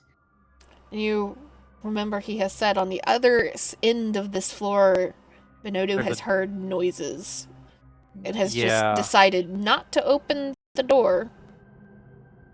He doesn't seem uncomfortable where you guys are at the moment, so you can assume that it's further in. But can stand to reason that there are other questionable things potentially on this ship. But that's the only way to get up to the highest floor, though, is through the stairs, right? No. Because you can go up these stairs that you're immediately beside, and then through the stairs here, in the center, but you guys don't know that either. You guys have only been in 13 and then the hallway in these rooms. So you guys don't know the layout of this ship at all. So you can ask him, like, hey, point me all the way to the top. Or you can just continue to explore systematically. Well, if the doors have been shut this long and haven't been busted down, we could put a pin in those and come back to them. There also could be treasure. There could be treasure, but it's also not gone anywhere. Also, group vote. Do you guys want to clear out this bottom floor and then move on? Or do you guys want to go somewhere else? I mean, I'm of the mindset we should sweep everything so we don't miss anything. Okay. Yeah, same, but I just want to double check to make sure. Okay. So we're gonna go clear out the spooky noise room. Okay. And finish off this entire bottom floor. This ship is going to be an entire book. Button is realizing. This ship is going to be probably another good 2 sessions. I'm realizing that now. Amy is realizing that fact. Button is realizing that this is going to be a fucking book. Okay. Especially if you guys want to like touch everything in the ship. You can bum rush through only plot things, only like the clearly important things, and be done in like another session and a half, maybe. Like, you know, be done halfway through next session, or if you want everything, it'll be a good bit. I do want everything because I know that my character would want to fucking learn everything and touch everything. And it's very, very, very, very rare. It's a nautiloid. Fucking nautiloid. This doesn't fucking happen. Right. You're not this close to a mind flayer body unless you yourself killed it or it's killing you. Ruth. So. Okay, my nerds. Booker will Where are we turn going? to Benudo, and he will hook a thumb towards the opposite end of where they are and say, and you said over there is where some pretty interesting noises were coming out from behind the walls, some of the doors. Yeah, the bar room, the next couple of rooms are not fun. Yeah, just like open the door for you and stay here. Please. Do the noises make you uncomfortable? Noises, the smells, the bodies.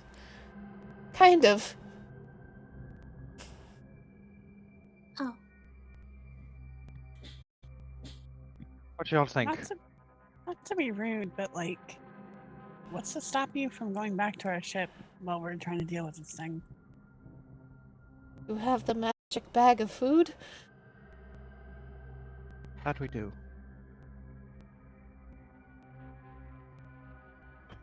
Good point. I want to have Micken, like, guard him so that he stops him from running away. But I'm like, Micken. It's like yeah. fucking pulling up a little baby fucking kitten that's anxious, like, alright, we're gonna be going on vacation. You need to keep this house safe from intruders. This fucking 10-day-old kitten. They can barely stand up. You, kitten, make sure this starving other animal doesn't go anywhere. Do not let this starving... I mean, you can try to make Micken do that. I don't know, that's the thing is, like, Booker, like, looks at him and just goes, okay, that's fine. We'll have Micken, and then he turns to look at Micken, who I imagine is probably shivering even though it's not cold. Okay, he's like, looks a little green around the gills at the moment because dead body, but has stepped out of sight of it. And he's a little better than he was because it's like, okay, human instead of mind flayer, and that's a very dead mind flayer, so my likelihood of dying has decreased like 10%.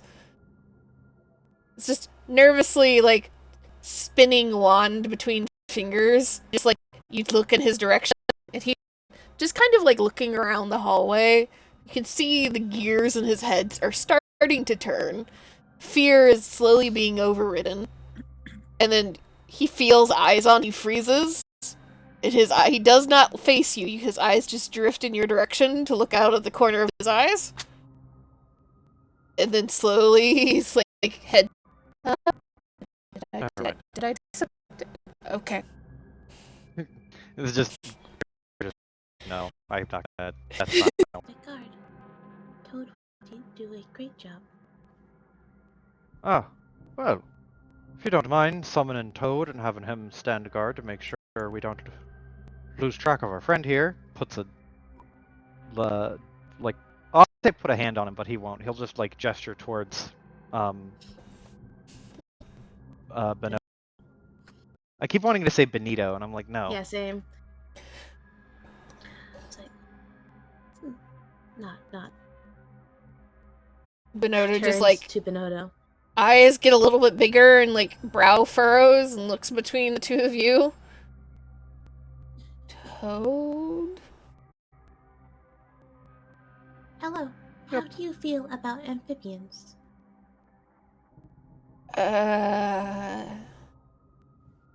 Crippling fear, crippling fear, crippling fear, crippling I fear. mean, frog legs usually taste pretty good. I do not know how to relate to that. However, meet Toad. And Button is going to cast summon. Fuck, what's his spell called? Summon Beast. Toad is here now. Toad, who is the size of Button. Takes So a big ass mechanical Toad. takes a step or two back as new thing pops out of nowhere and just kind of blinks and looks around to see if anybody else is like concerned, and then looks back down at Toad and is like slight single hand lifting and like one wave. Hi. This is Toad. He is a friend. Unless you try to attack him, then he gets less friendly. However, that will not be an issue.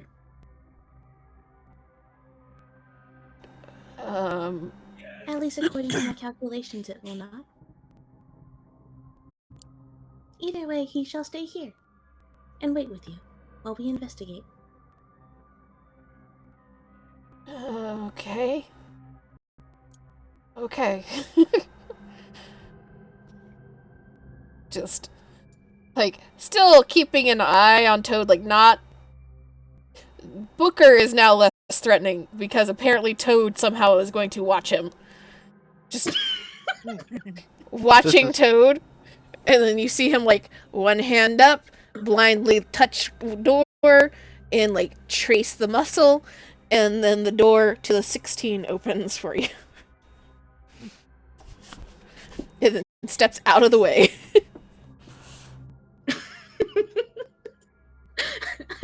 That came out a lot more threatening than I wanted it to. I thought your maximum like weird vibe threat of just like, this is Toad. He is very hungry, but don't worry, he won't have to eat you. I mean, if my math is right. I mean, Button is meant to be like wholesome, who's a little weird and can be really off-putting sometimes by accident. So this works. Yeah, just Button could like punctuate that phrase to make it overtly threatening by just being like, "Go on, try me, fucking try it." Do not try to run. Yeah, Is Micken staying behind? Unless you guys tell him to, Micken is following the safety of the group. Okay. Toad will be good bodyguard. So as you all move into 16, before the door closes behind you, you just hear the single, like, okay, and then a little tink of somebody, like, tapping metal, and then a very loud ribbit, and then the door closes. Not that I'm not trying to be rude or anything, but the captain can take care of herself if they do try to mutiny, yeah? Or try to take over the ship. for sure. Okay, cool. Considering think a she was bunch of holding off a group of thugs, her and or Flapjack. Yeah. Yeah, I was about to say like a group of starved smugglers. Like I think unless they trick her, she would absolutely floor them, and I don't think she's going to be outwitted by a couple of starving smugglers. Just wanted to make sure. You never know. Fair, fair. Could just be all bravado. We could Star Wars it and get fucking bamboozled. She could, in all actuality, just be a bird. Yeah, she could be. Who knows? I do know that wizards likes to make a lot of people swashbucklers for some reason. But besides the point, Toad is going to be a good guard. Yeah, Toad will be a good guard. Hear the beginning of what could or could not be a very bad interaction before the door closes. And my friend. Yes, Iris. Trixie will toss a piece of yuzu before the door closes. Who's yuzu? Are you just looking up obscure fruits? No, I just really like yuzu. This is Chef Iris coming out. As you have all entered into 16, you're looking around and you realize that 16 is likely another armory or guard post of some sort.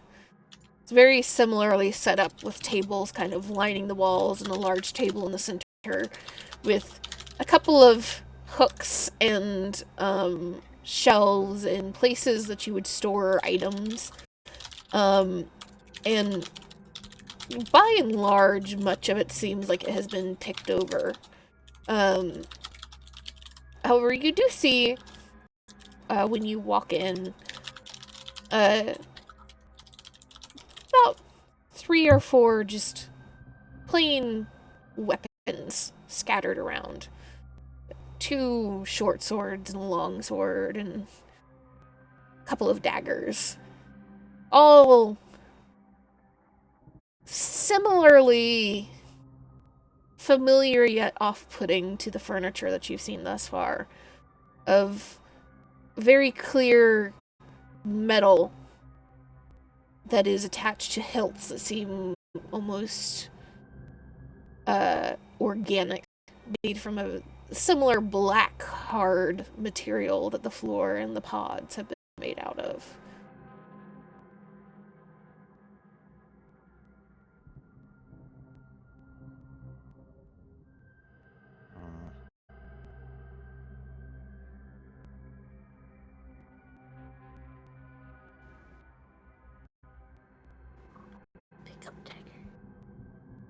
pick up a dagger, and it's, as you examine it, just a dagger.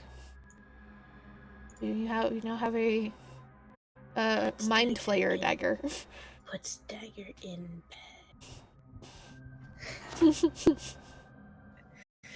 Button does not use daggers. This is a souvenir. Antique. How many people can say they have a fucking mind flayer dagger they got from a fucking nautiloid, okay?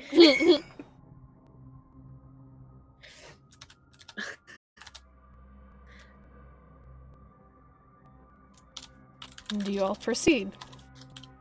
Or are you wanting to Yes. grab all of the weapons? I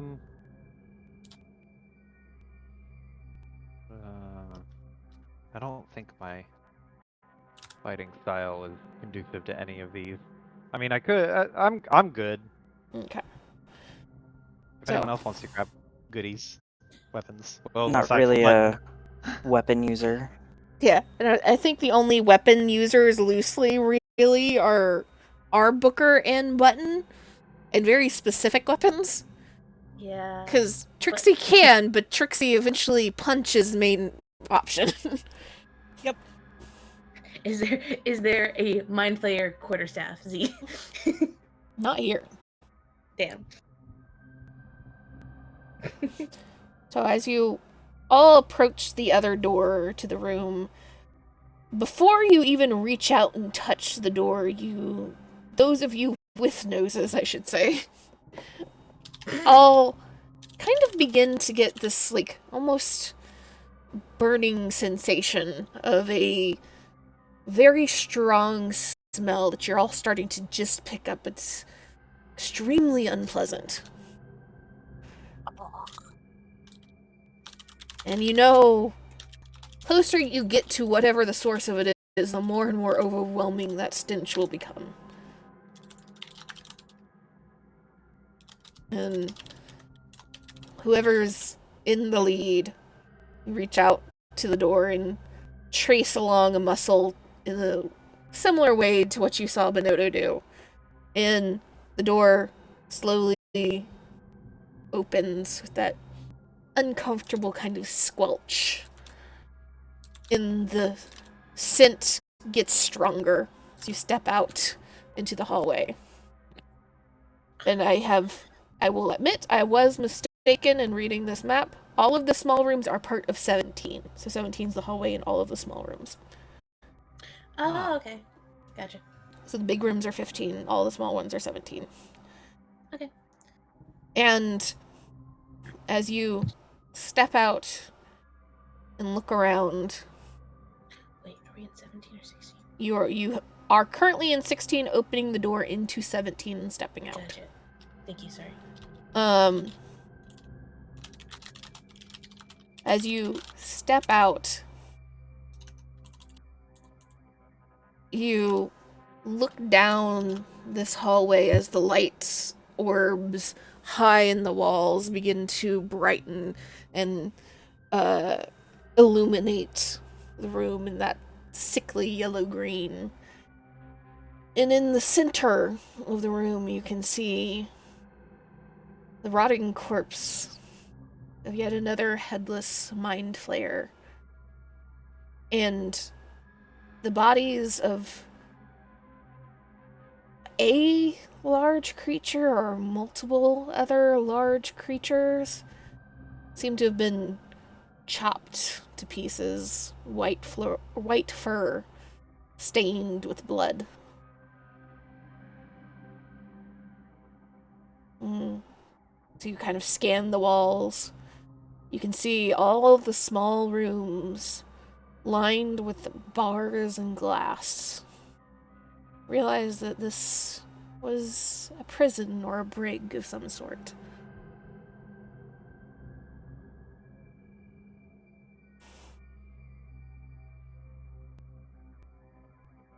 You guys are now here. And at the far end of the hall, you can see a single stairway leading up.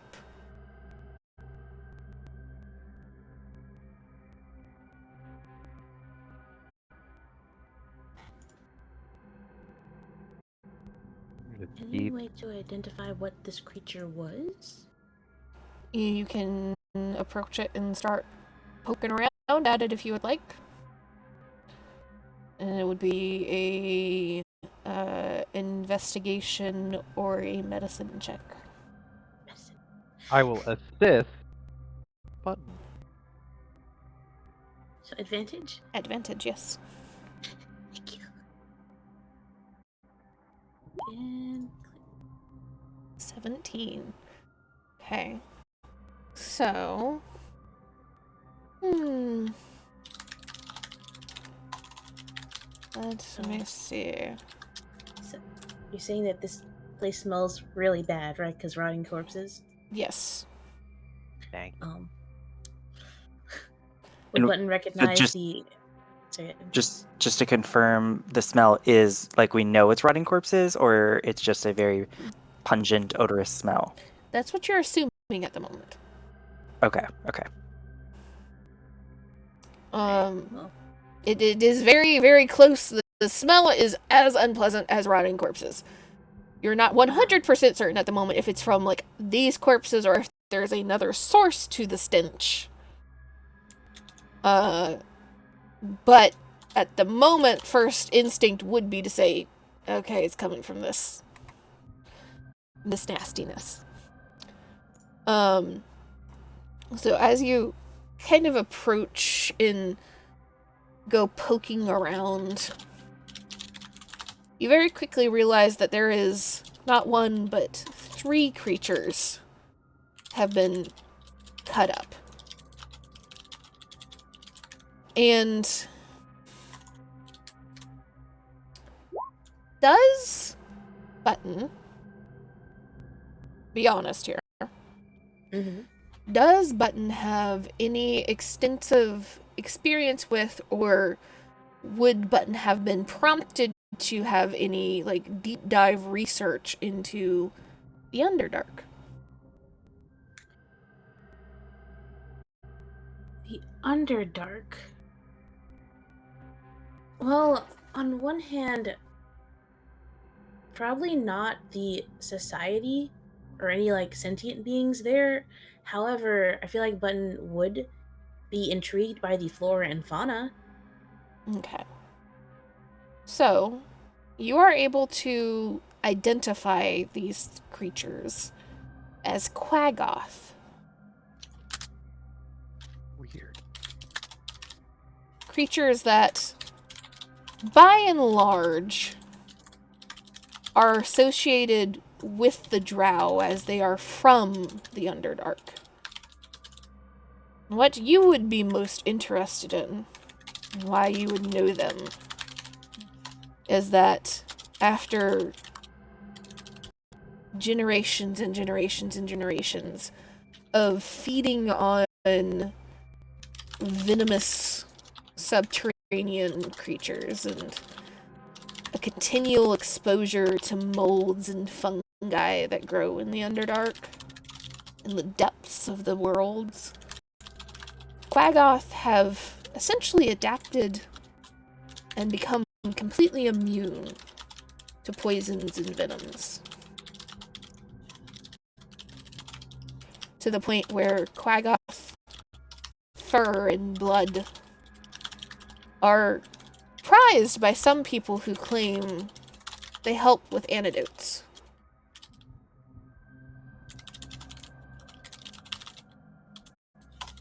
And I will...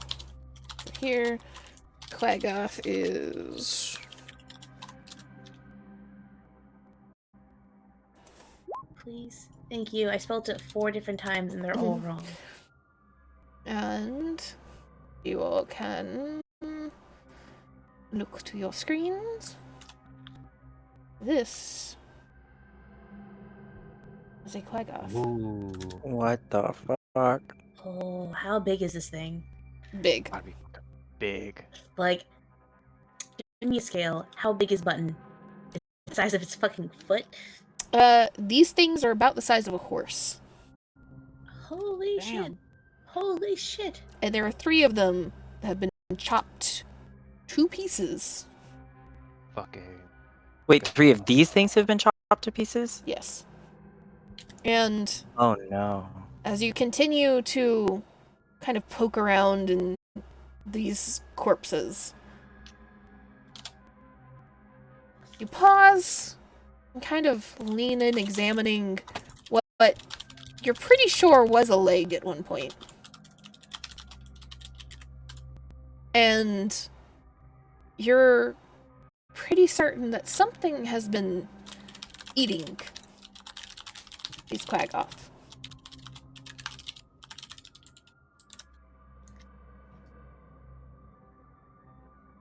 Huh. This is interesting.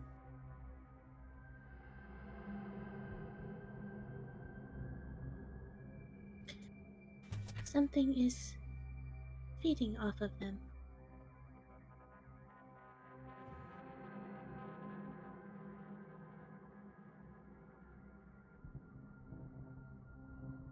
And as you Feeding off of them. all approach closer to these, this pile of bodies in the center hallway, you all can also see the corpses of prisoners in the cells. Humans, dwarfs, Hadizee, a plasmoid. All dead. But noticeably untouched, seemingly dead from time and starvation.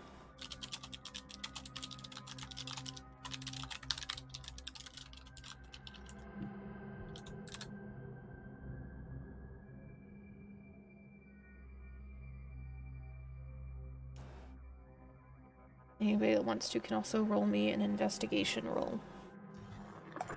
I would like to attempt an investigation. Mm-hmm.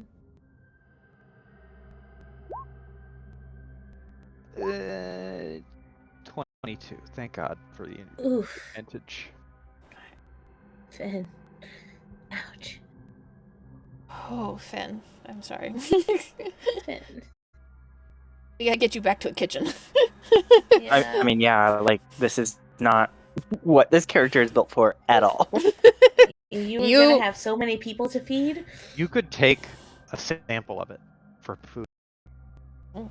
I feel like Potion this making. is beyond its expiration date. Yeah, because that is also, again, remember, I have all the shit for you guys to take body parts and actually, like, a system for fucking monster hunting this shit. Okay, I forgot about that. In that case... Harvest! Harvest! Collecting samples. Okay, Oh, let fucking weird. me pull up that document for myself. But while you are all kind of slowly moving down this hallway and looking things over, Booker, something catches your eye with this headless mind flayer body that is amongst this pile of corpses. You get a little closer and kind of use a foot to kind of push a shoulder up and look under. And you see, even though it is stained by the ichor and blood that it has been laying in, an extremely finely crafted breastplate on this mind flayer. And I will also put out there that, because you do have Micken, who is a wizard, Micken does have Detect Magic and Identify, you just have to direct him to use them. Micken, use Identify. Snaps twice. Use Detect Micken. Magic. Sick 'em. How Trixie. Well, we'll get to Trixie in a second. So if you would like Bicken to use Identify on anything, you can't, or Detect Magic on anything, you can ask him to do so. Simply because he is a extra character, I am not going to choose to make him do most spells outside of combat. Unless That's you guys fair. have asked him to. Okay. Totally fair. Booker wants that breastplate though. Do you kind of lean down and shift this body around and flip it over so you can see it? It looks like it is made out of some sort of dark iron with tentacles carved in as decorations all across it. And I will go ahead and tell you without Bicken having to use Identify for this.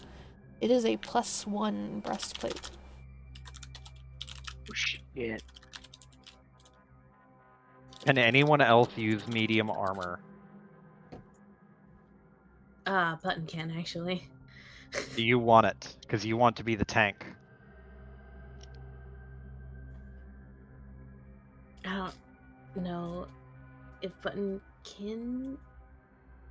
Can't If it's- druids not use metal? Yeah, druids can't wear metal, Is that a thing? Yes. I don't know that. right? Z? I believe so, yes. Yeah. Which, you know, kind of don't think about it too hard when you think that Button themselves is metal. Um, Is that like But- wearing more skin? but druids are not pretty much not allowed to wear metal. Okay, so you would need like hide medium armor. Yeah. Okay. Well, Monster loot. There we go. That's if what no one else can make use of it, I feel selfish, but I want it. take it. You You're found it. you're on a Yeah, giant you found it. nautiloid ship. Y'all are gonna find some other shit. This is fair. We are looting this entire fucking place. Yes. Abso-fucking-lutely. Okay. Get it? So, how I'm going to rule. Hold on, make sure that this does not come with it.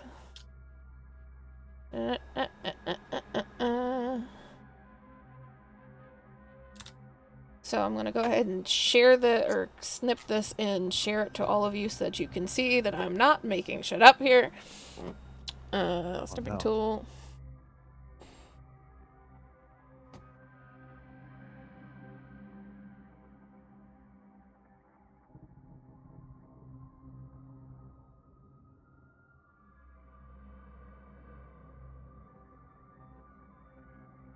And then save this to my desktop.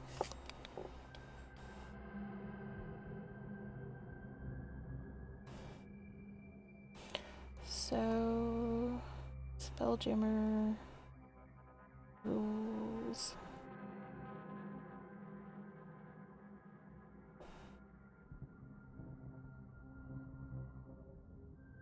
Where did you go?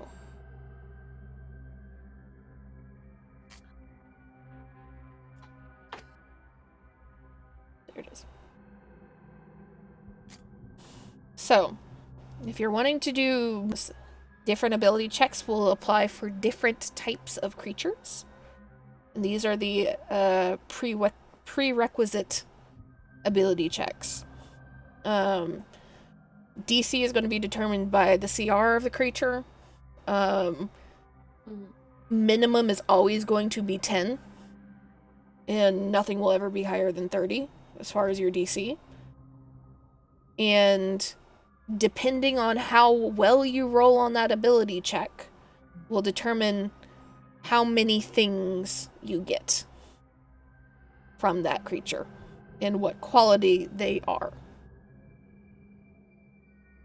So, if you would like to harvest some things from this Quaggoth, Amy, I will need... let me double check the type of creature of this again really fast. It's furry, so I assume beast.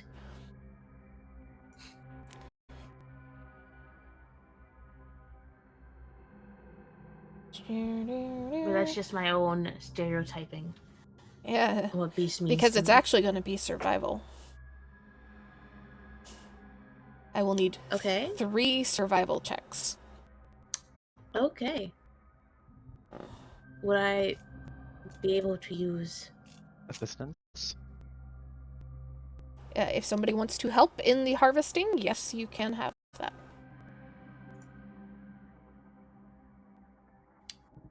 so is Booker assisting Button? Yes.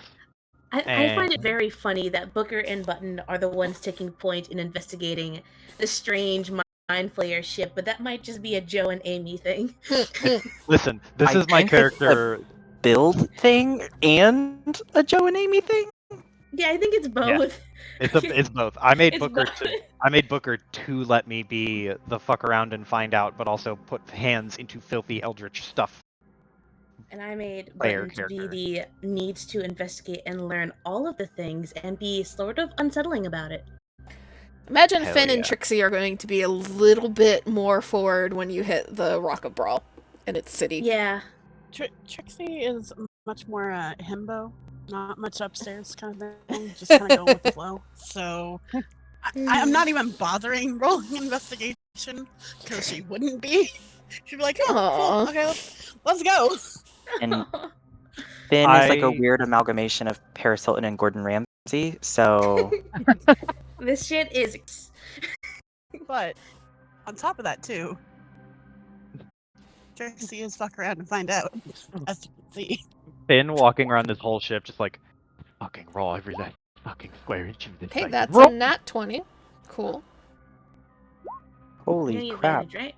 Yes, they're all at advantage. Okay. 15 Second one. and an 18. Okay, cool. So for Let's that go. nat 20 from that one, let me see here. Pull up this. Da-da. Holy shit, your survival's huge. So I don't know why Button Where is has a it? +8 to survival. They are proficient in it. You wise. So Yeah. I will need 2d6. One each. Oh, if you would like. Yeah, sure. You helped. You helped. Hell yeah. So 1 each. 4. Sorry, I just wrote out 1d6. I'm like, wait, that's not gonna work. 5, 6. So you get a total of 12. Because you get a full 6 from that nat 20. A total of 12 Quaggoth tufts of fur. 4 tufts of fur. We crafted into a cloak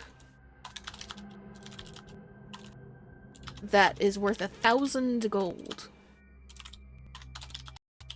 Holy Damn. shit. It requires attunement. It will take 30 days to build. Mm-hmm. And when it's worn, you have resistance to poison damage. Ooh. And I bet it looks great. Mm-hmm.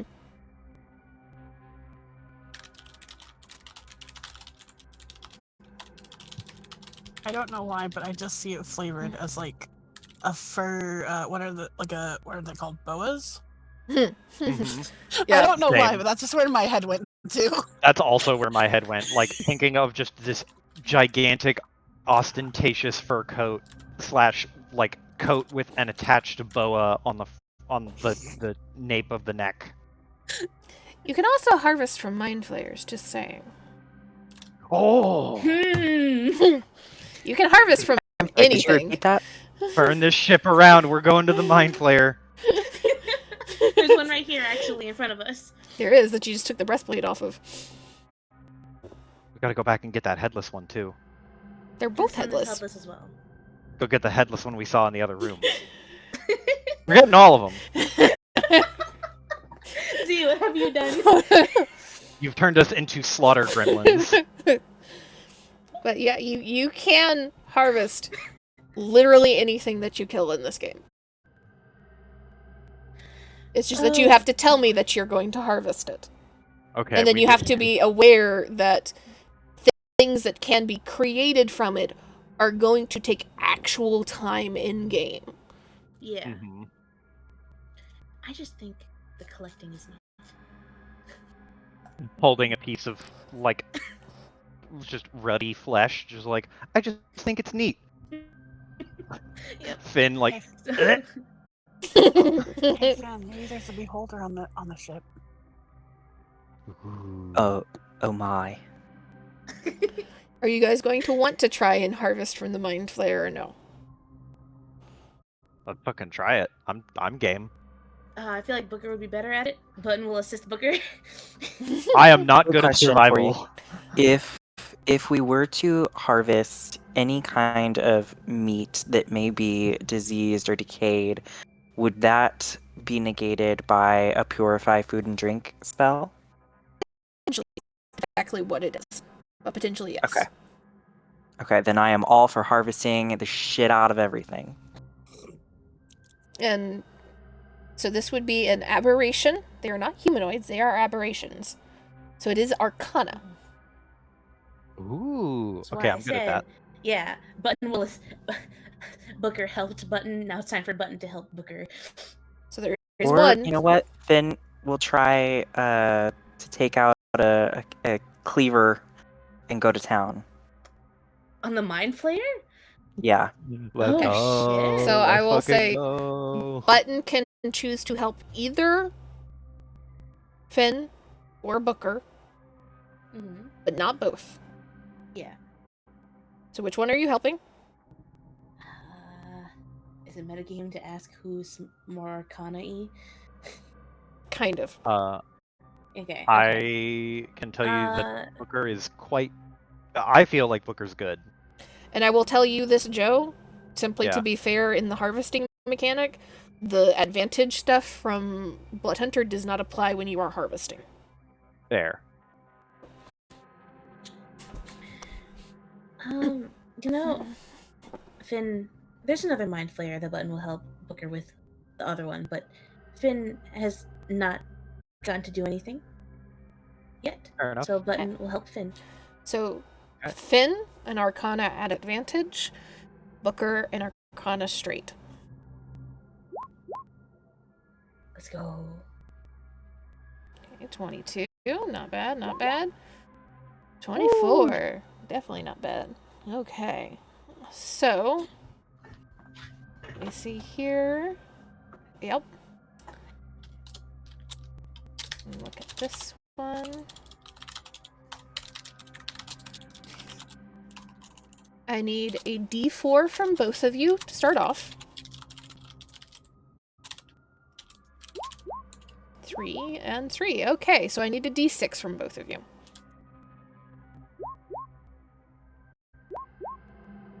Yo. So, Finn, you get I don't know. 2, and Booker, you get 6.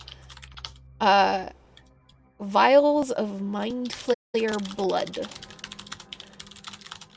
When consumed, you'll have advantage on saving throws against spells and other magical effects for 1 hour.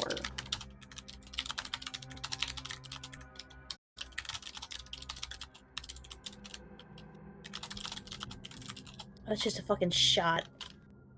Z, Yes. I don't know if this is already a thing or not, but I'm asking because it sounds really freaking cool.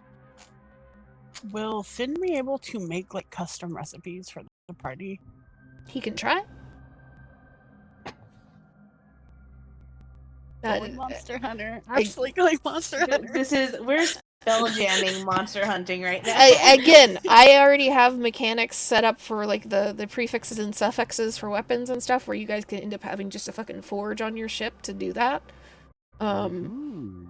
So I don't see, since we now have a chef character, I don't see why Finn could not figure out how to make recipes or potions.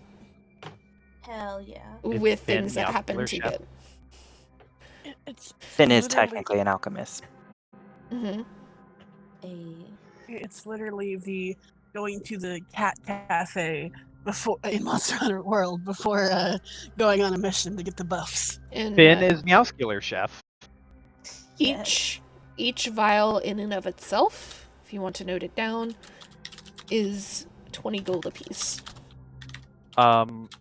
Question. Yes. It was advantage on what saving throws? Throws against spells and other magical effects. Throws against spells and magical. You said the duration was for an hour, correct? Yes, for an hour. Yes. Hour. Now I'm pulling all of this. I will go ahead and throw this out there. I'm pulling all of this from a document, yes, but since it has not been kind of play tested, I do reserve the right to tweak some of these items as we go and as we see how they affect. I am not going to ideally nerf any of the items. But if it ends up breaking the game, I do reserve the right to tweak some of them. Fair. Yeah. That's valid. And so I can kind of give you guys a little bit further explanation for what happened. That very first D4, there are 4 different things that you could potentially get from a Mind Flayer. It's that in depth? Yes. Ooh. And I assume shit. once one thing has been harvested, the rest of it is like Yeah, unharvestable. Yes. Okay. This was just a very juicy mind flayer, apparently. Been sat partially upright on another body. Most of the blood was still inside. Oh. But however, it means all of the muscle and Ooh. skin suffered. You can tell it's juicy by how Oh my incredibly pulped. God. Look at how I am sorry, Iris. Right. You got a couple of episodes of horror and nastiness to deal with. No, see, I'm fine with it. It's different though when I literally am eating and just get this description. I'm like, I'm not hungry anymore. Cool. Ah. This is. I was not prepared for this. I should have been, but I was not. I choose to believe So Trixie was about to eat a bunch of fruit, like was eating grapes, and then saw the purple flesh of the Mind Flayer, and then saw the purple of the grapes, and then saw Button and Booker and Finn just caked in gore as they sever and divest this creature of its insides and Like- shove it into bottles and put it in a bag, and they're just like, yeah, this is great. So Trixie thinks y'all are fucking crazy. She is not partaking in this harvesting. we're gonna rein it back in. Rein it back in real Sorry. fast. We're not done yet. Right. Because all you guys are busy harvesting corpses. Trixie has wandered off on her own. Let me roll and see who Micken is with. Oh boy, that's a nat one. Micken is following Trixie. Oh no! Oh, so then that one's bad. Okay, cool. What do you mean? So the nat one is bad? What I mean is, so that where Trixie Trixie's is going. bad. Yeah, Yeah, that's what I that's what she meant. meant. Like, So, Trixie, as you're wandering down the hallway, you kind of reach the end of the hall and you see the stairs leading up. And then you see a door that is different from all the others. All these small doorways along this hall, which is, again, 17 is very clearly prison. You see that rather than the glass in bars that make up the prison cells, it is another flesh door, but rather than it being properly closed, it looks like it has been cut open. Enough for people to squeeze through in and out of. And the flesh itself doesn't seem to pulse or tense as you approach.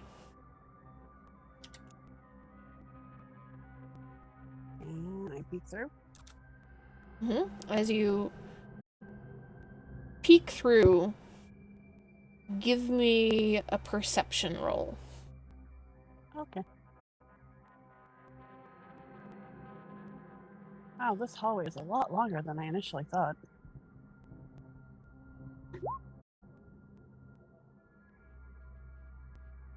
Okay. As you peek through, you see on the other side, it looks to be another room not unlike the ones that you were in prior to coming into the prison area. However, you can see kind of scattered on the floor keys and manacles and cages along the far wall beside where the pod is that the Mind Flayer would sleep in. And you see, almost directly across from you, another door has also been slashed open. And you hear movement.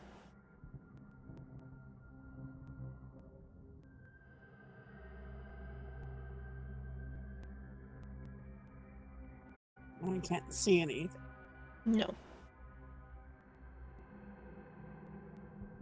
All you can see is the room that is 18.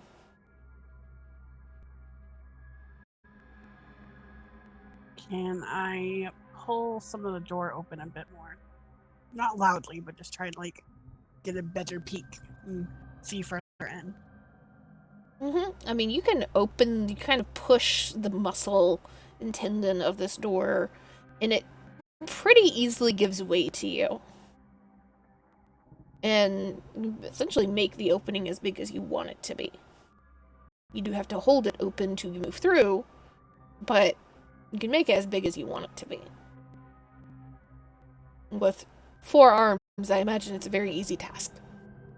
You guys kind of lean further in, and again, it becomes very quickly apparent to you that this room itself was likely the jailer's room. The cages, probably for the Quaggoth. Is there dead Mind Flayer on the floor out here?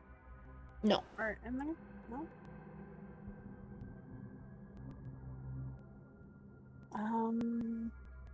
Maybe we should get the others. I'm gonna check it out, though. Why? What? I mean, I just hear some stuff. Am I one of the crew, though?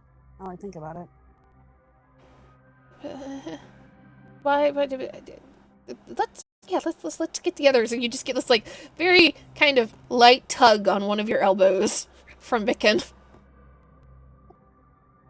Just call for them. Not that far off.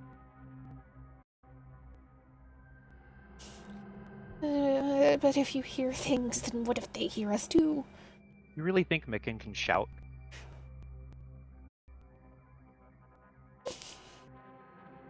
Well, I mean, I don't really see anything in here. Do you? Kind of pushes the door open a little bit so he can poke his head in if he wants. So it's like under her arm. He like pauses for a second, just like stares, and then slowly, like between arms, head poked into room, looks around, and let's see here. Okay. Micken just scans the room, and then you both hear shifting again. And this time, you're pretty sure it is coming from the other door. From 19? Yes. And Micken just freezes. The stalk still of terror. Okay. Stay here. I'll just take a peek, okay? It'll be fine. It's not gonna. What if it's a Mind Flayer? What if it's a Mind Flayer? It'll be fine. I highly doubt there's any Mind Flayers left here. I mean, you've seen all the corpses. It's not reassuring. she'll pat his shoulder as she steps into the room. Let's go.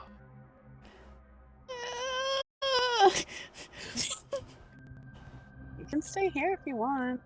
I'm not gonna force And you just see him like head whip around, look at the others, look back at you. All the others are still messing around with getting their bits and bobs off these corpses. Covered in blood, looking like serial killers. And Micken will just another whine and slowly follow. See, that's a spirit.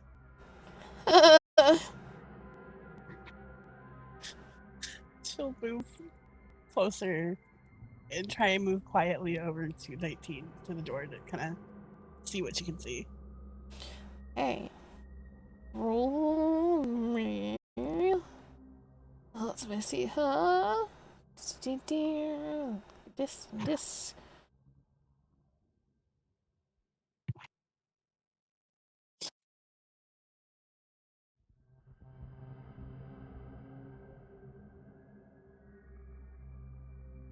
Okay. Roll me a stealth first. And Micken will also roll a stealth. Let's hope for Micken. Oh boy. Oh no! Don't So tell me another he nat one. Hey, that one! Oh no! Oh boy! Fucking tripping over keys and shit. Yeah. So, let me roll this. The average there's not great, but there's a small chance. Very small chance.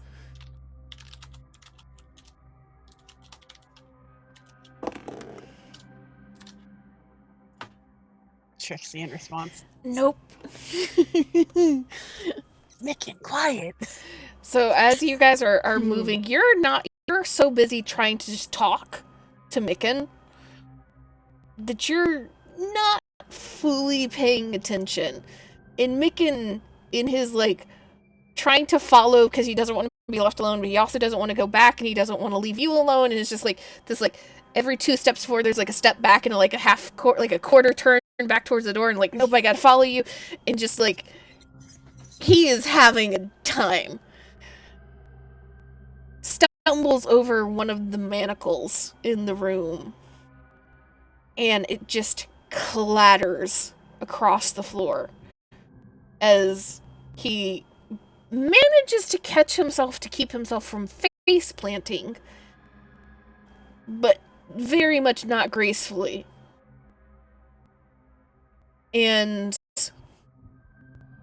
Trixie, you are turned towards him to both try to catch him as you sense him falling, but also immediately like, shut up! And you hear a massive low growl behind you, and all of the fur and hair on your neck and head immediately stand on end. And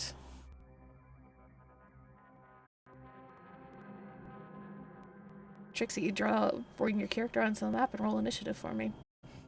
Yes. Let's go!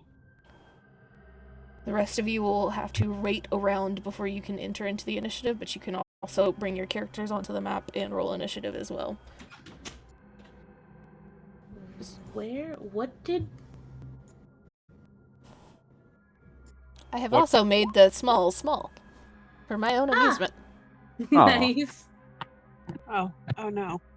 What did she see?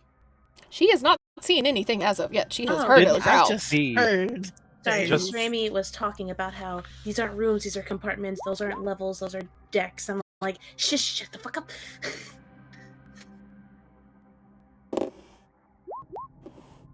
Oh shit. Why does button crit on initiative? Holy shit. And this thing just crit on initiative too. But I'm sure its initiative is bigger than a +1. Hmm. Wait. I can't even roll that low for initiative. Oh yeah, I forgot. The initiative button's broken. Because mine is also. I mean, I can roll this low, but the last time I tried, remember, I got a 0. Okay, let me get. Is that cool? Do you see? Hmm? Because I Yeah. have a base mod of 4. Yeah, just roll again. Okay. +1, and that is a +1. Huh, it's Oh. 11. And mine's a Wow. 9. You guys both rolled 4s, then both rolled 7. Oh shit! We're destined for each other. Moth buddies in another life. So what was yours, Trixie? 11. And what was Finn's? 9. 9. Okay.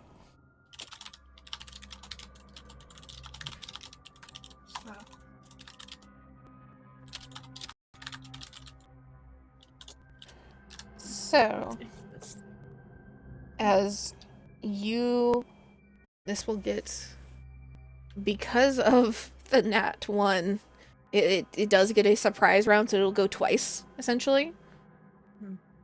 And then, Trixie, you are up after that, okay? Okay. So as you turn and whip around as you hear this growl, you see a Quaggoth slowly ripping the door open a little wider and moving through the opening.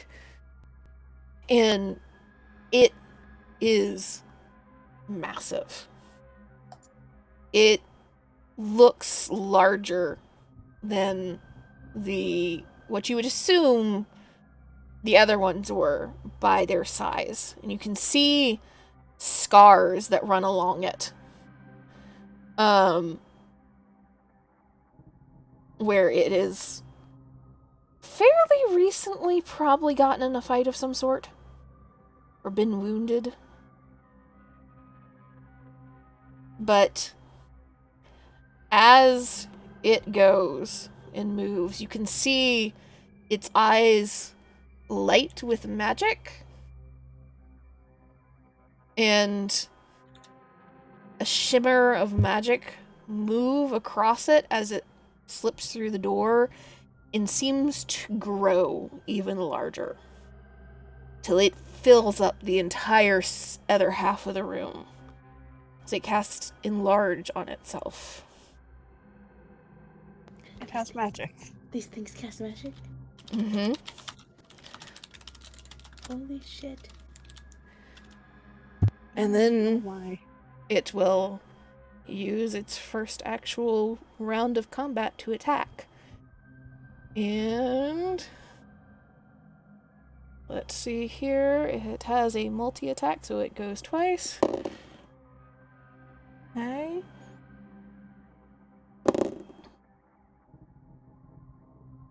That is a dirty 20, which I'm assuming hits, Yep. and a 17. 17 does not hit. Okay. So, let me see this. Where is my d6? It is somewhere in here.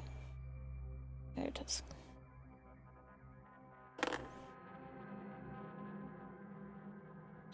Plus a d4.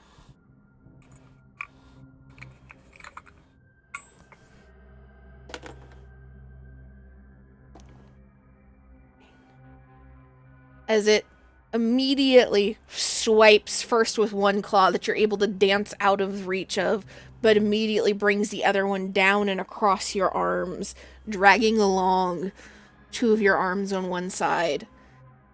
It does a total of 10 points of damage to you. Slashing damage, to be specific. And it is now your turn. I'll do this My one. turn. I am going to trigger the astral self Astral Arms, I believe is what it's called. Mm-hmm.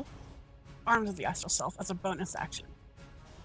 And has to make, as long as I'm within 10 feet of it, which I assume I am, it has to make a dexterity save or take force damage. Okay. Oh, Dex. rolls the partial die. And what is the DC on that dex save? 1 second, I'm opening the D&D Beyond page because it has it all listed.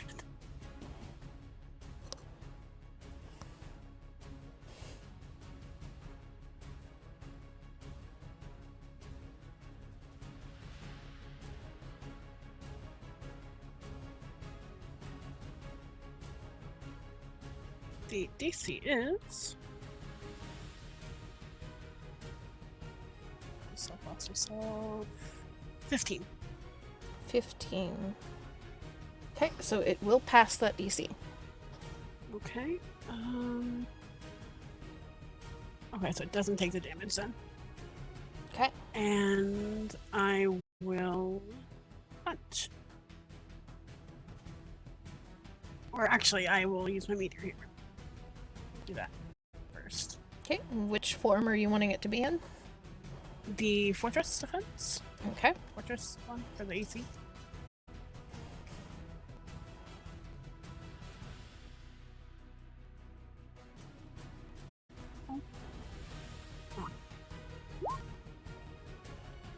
Ah!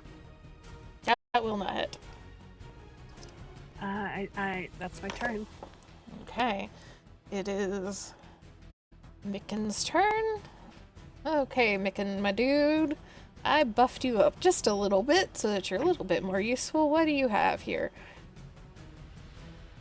Cast True Strike.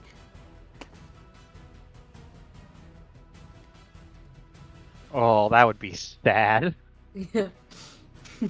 Mm.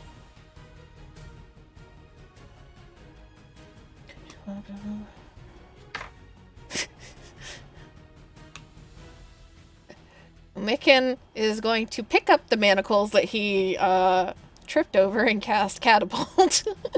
Yes! Hey! Oh, yes!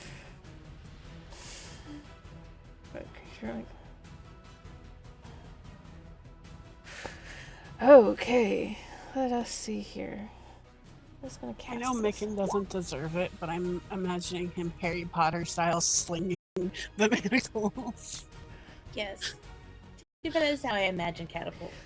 You just see him like with his wand, like he turns it down, points it at the manacle. You see him like twist, like do a weird little twist flick of the wrist.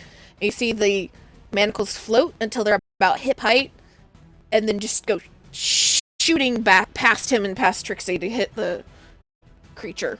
And let's see here. The dex save from this thing. That's a 2. So that will hit. And let me see this one. That's really weird damage roll.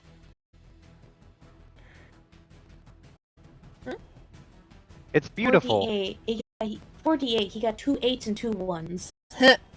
Specifically, he got them in a nice palindromic sequence. Yeah, he did. Okay, Huh. let me do this. Turn.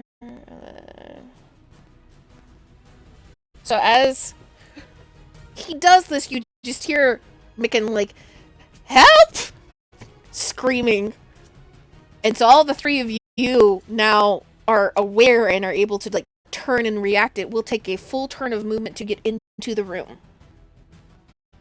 For any of you. But you would be able to essentially get to the doorway. The thing would be on the other side of the room. So if you have any ranged things, that's what you would be able to use without double moving and getting close. So with just like our basic movement, we can get to the door. Yes. Okay. And it is now this thing's turn first. Mhm.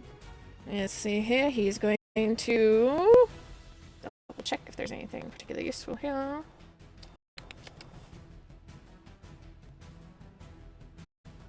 Nope. Not going to use that right now. Claw attack twice towards Trixie. I know that's not going to hit because that's a single digit. And that is a dirty 20. God dang it. That does hit. Another 10 points of slashing damage as it again tries to claw, and the second one on these already kind of numb arms hits and goes dragging along. And it is now Button's turn. Button is going to use their action to activate their symbiotic entity. Mm-hmm. So you see Button just hears the help and instinctively grabs Hat and starts hustling over. And as they're hustling over, just gets like moss just starts growing along their cloak and along their hat. And as they reach the doorway, as far as they can like run, how fucked up is Trixie? Jeez, that health. Yeah, Button is going to cast a healing word at 2nd level on Trixie.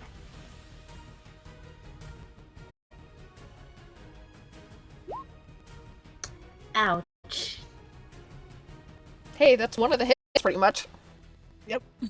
Okay. Yikes. And that's Button's turn. Okay, Booker. So Booker is going to get up, follow Button.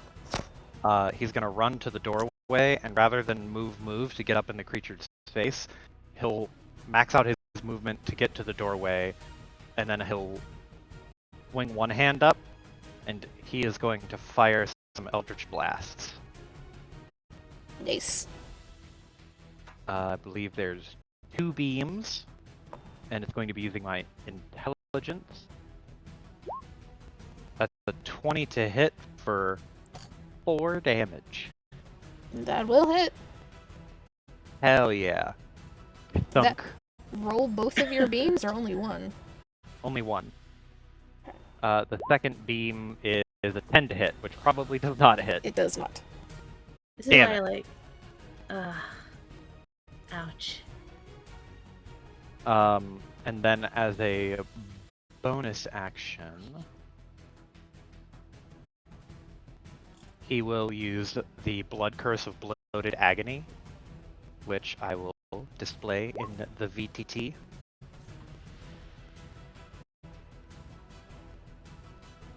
And he will, he'll amplify it, because why not? Why would he not amplify it? So, right damage is magical. My Blood Curse. To amplify it, I take Crimson Right damage. So I'll Yes. take 5 necrotic damage. And now, anytime for the next minute, it gets con saves at the end of each of its turns. But for the next minute, it has disadvantage on strength and dex checks, and it takes 1d8 necrotic damage if it tries to take more than one attack on its turn. Okay. The advantage it gets from enlarge will negate the strength check. It'll make it just a straight roll. So dex will still be at disadvantage, however. Cool. Trixie, your turn.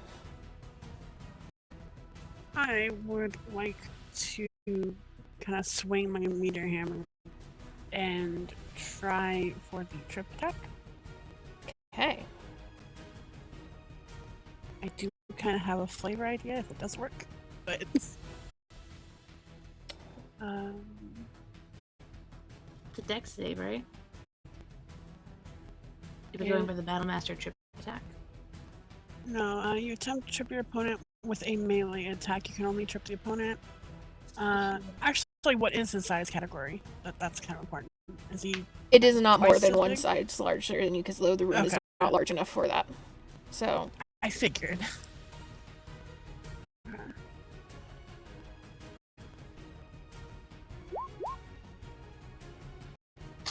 Hey, that's pretty good. so that So- will hit. It will not do the damage, but it will Yeah. successfully hit. So now there is a athletics or acrobatics check from both of us contested. She's trying to do the Padme thing of like wrap the thing around its neck and get it to go down. Essentially. Yes. Let's go. Brain cell. Okay, double check this.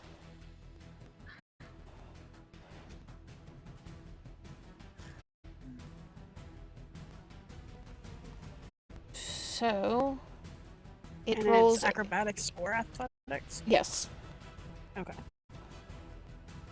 it rolled a 13, so you have to beat a 13. Oh, it's a homebrew thing. Okay. Damn it. Oh, would have been so cool.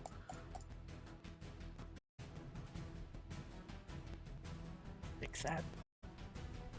So you just swing your meteor hammer. It's one of the first times you've like really had to use this, though.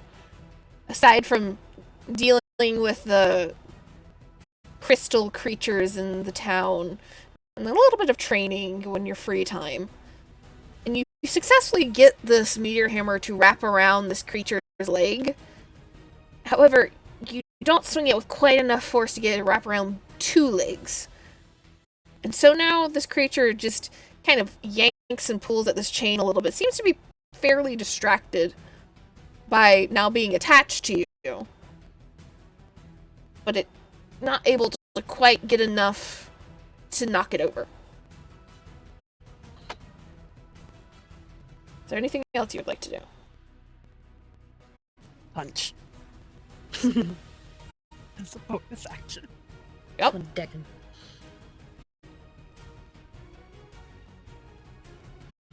Unarmed strike.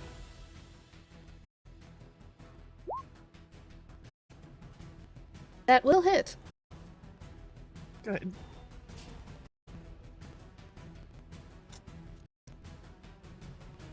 That'll be my turn.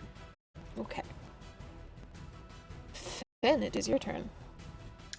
Let's go. Turn this fucker into a super. I'm not quite. I'm gonna get to the door and I'm going to use bonus action healing word on Trixie. And that will be for 1d4 plus 6.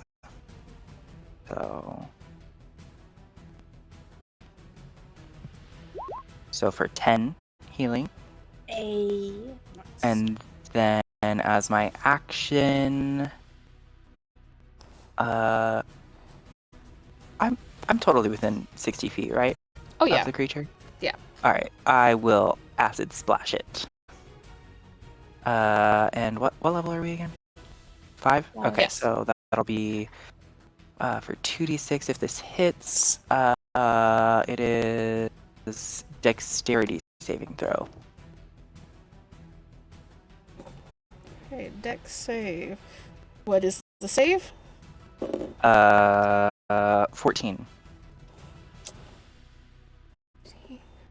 It meets that. All right. Disadvantage. Still. Oh, that is also true. No, that's a dex check, not a dex save, I believe. Oh. Okay, Yeah, then- it is checks. Yeah. then that is Damn. it.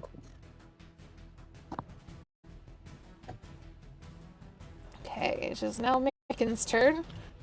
Micken, sensing everybody behind him and seeing all of these spells start to fly past him, immediately goes scurrying to the side and like to the wall beside the door. So he's further away from the creature and like out of all of your ways. And as he goes scurrying, you just see him like kind of clench a fist, and then just almost like he's like tossing something behind him, and you see a little spark leave his hand, and then a little ball of flame cast towards the creature as he uses Create Bonfire to try and hit this thing. I'm sorry, you saw like a little spark of flame in the ball of his hand. I'm like, oh my god, fireball? No, he is not powerful enough, and he's also not dumb enough nor brave enough. Oh no! My screen just fucking freaked out on me. Oh no. Okay. That, I believe, will hit, but I'm going to have to restart all this shit, so I'll be back.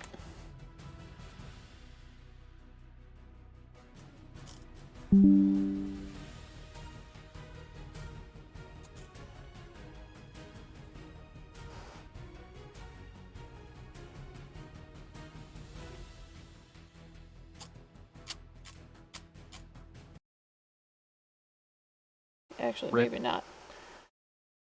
Oh. My screen came back, but all of my tabs, my 5 million tabs, are gone. Control T. Control Shift T.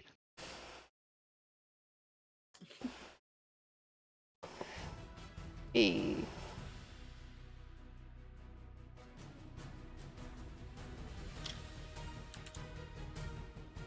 Did save it.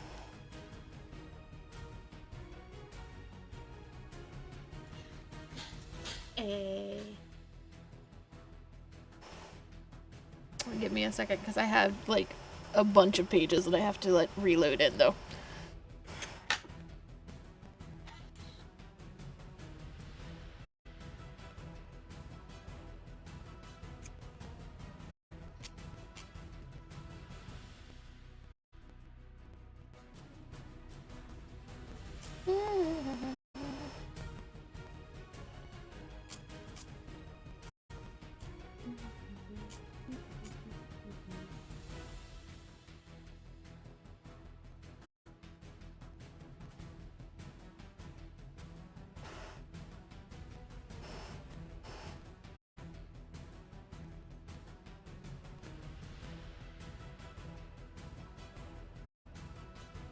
Okay, Mika rolled this. That will hit because Mikan has a decently high saving throw. And Create Bonfire does a D8.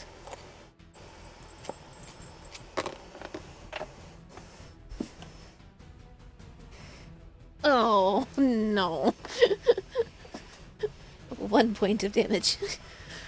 He's a little distracted. He slips a little bit. The fire is a little to the left. He's trying. He's trying. He's doing his best. He is doing his best. It may not be a lot, but it is his best. Mm-hmm. And then it is the Quaggoth's turn. So it takes another point of damage. -1.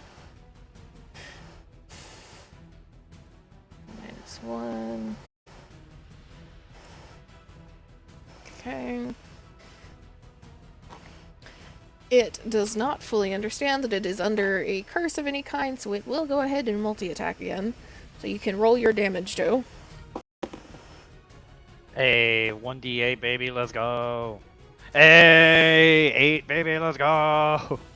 That is a nat 20 on the first roll. Fuck. Oh no.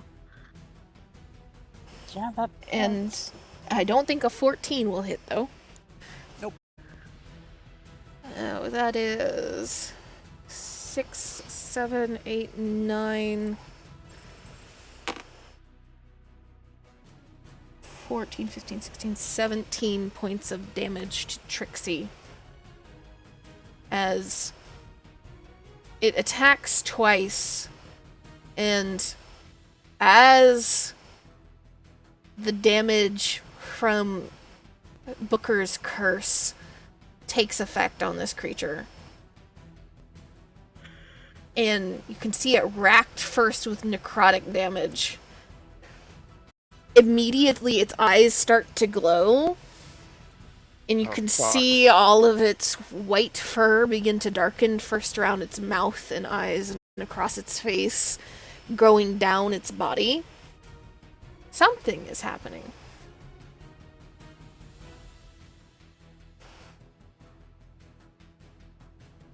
And that actually means that he gets to re-roll this. That will also not hit, though.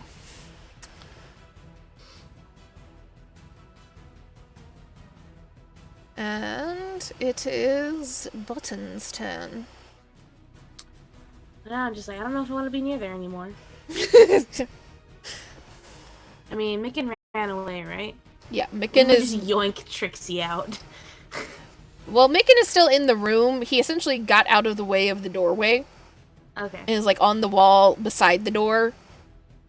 Just, like, trying to be like, okay, you guys go have it.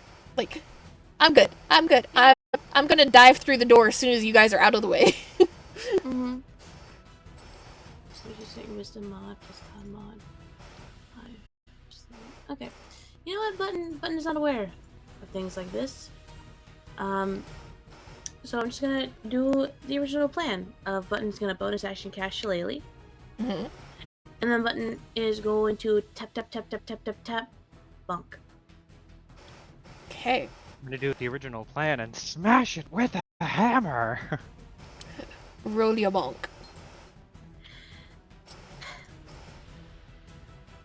13. Let me see here. Will just hit. Oh. Roll your damage.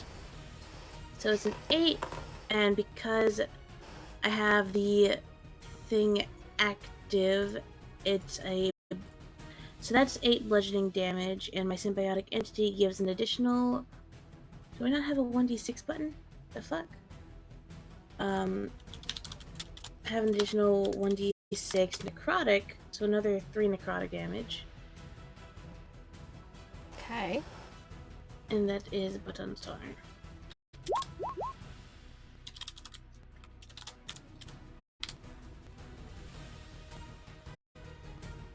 Alright, so how would you like to do this? Hey! What?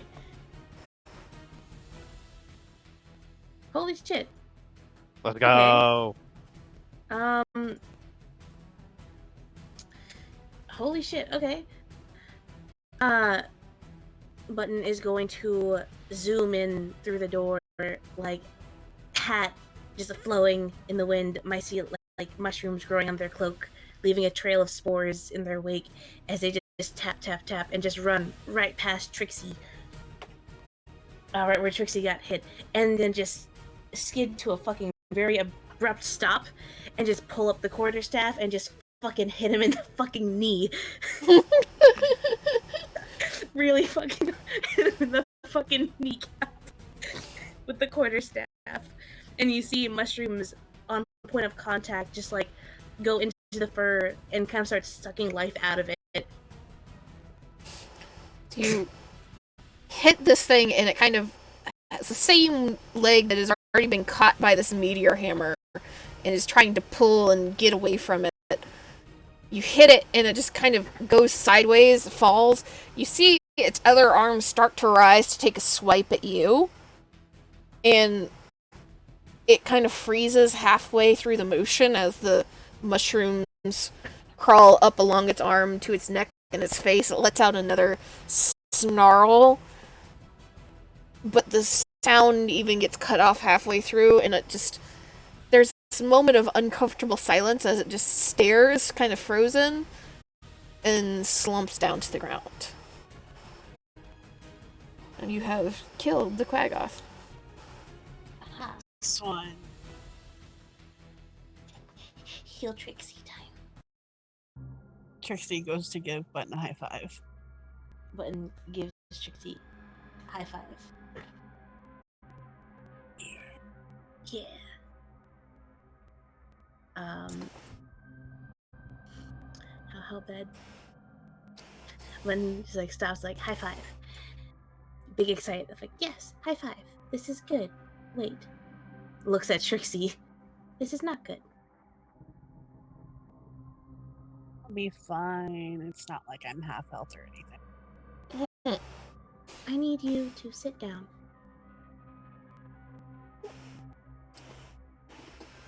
I mean, okay, sure.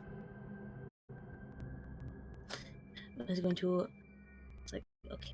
Start looking through their bag. And you got any heals on you, buddy? Please hold. See, Mick, I told you we'd be fine. Micken Nothing to still worry about at kind all. of plastered against the wall, just like looks at you, looks down at your arm, looks back at you, and is like, I think we have very different definitions of fine. Okay, nope.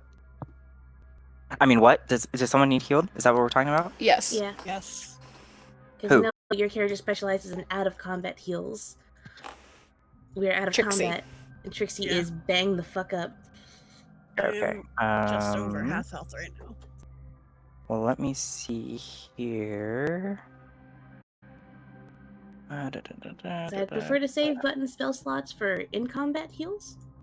Mm-hmm. That's the wrong thing. Hang on. Sorry. Hey, Finn, you got any, like, fruit tarts or anything? I feel really good right now. Sorry, I've got to read things. You would think I would know you're this. fine.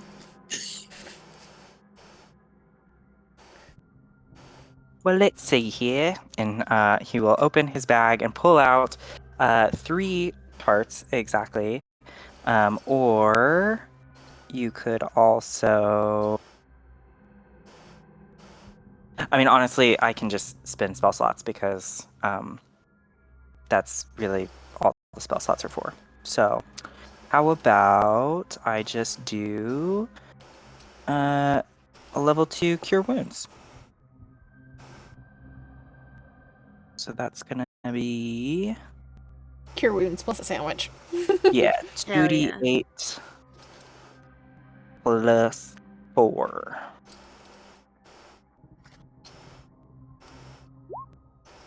So how does 13 sound? 13's good. Okay. I could also give you a tart, but that's actually temp HP. I am at 37 out of 42, so I'm good. Okay. Hey. And remember, you do have the entire rest of the ship to get through. I'm just like, Yep. damn it. My future only lasts 10 minutes, guys. We gotta go to the next fight if we want to get use out of this. We don't even know where the next fight is. Well, let's keep moving. I mean, you guys were the ones that were, like, trying to harvest everything. Speaking of which, You can harvest the Squagoth too if you would like.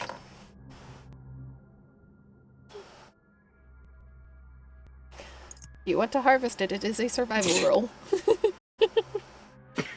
I will Slowly try moves token. with this cleaver, but I don't know if I'll be successful or not. I shall. I'd like to try again.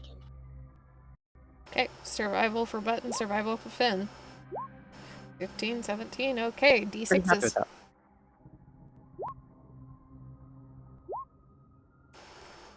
One more tuft of fur for Button, and 4 tufts of fur for Finn. So that brings the total up to what? 4, 5, 6, 7, 17 tufts of fur total? Yeah, that sounds right. Finn's gonna hack this off this beast and be like, well, I don't know what I'm supposed to do with this, and just hand it to someone else. Button will take it. Or Finabella.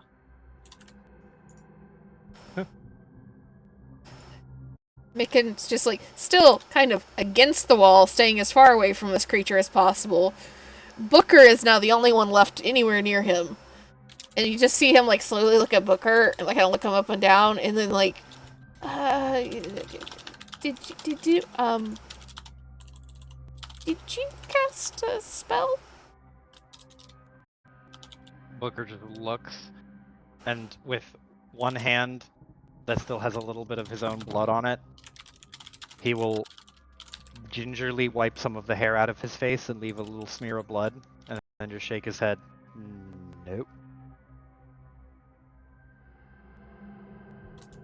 Confusion. Not much of a magic user. Confusion and concern, but just a single nod.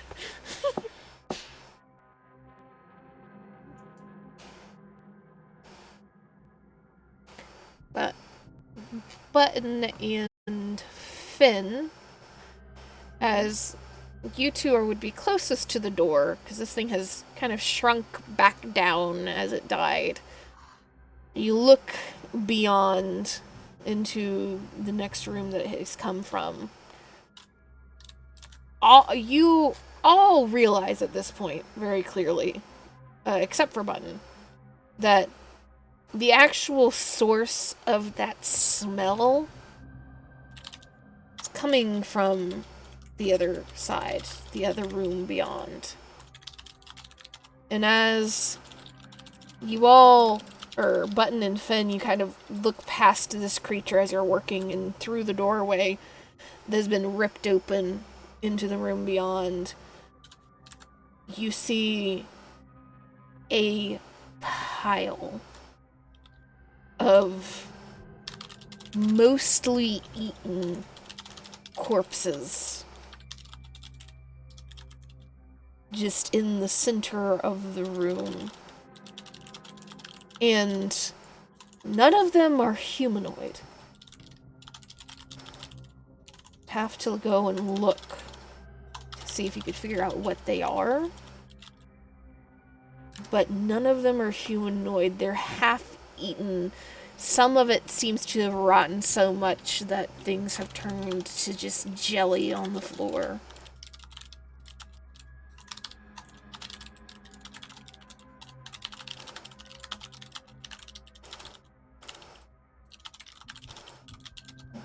Oh. Everyone is making very strange faces. No, never mind them.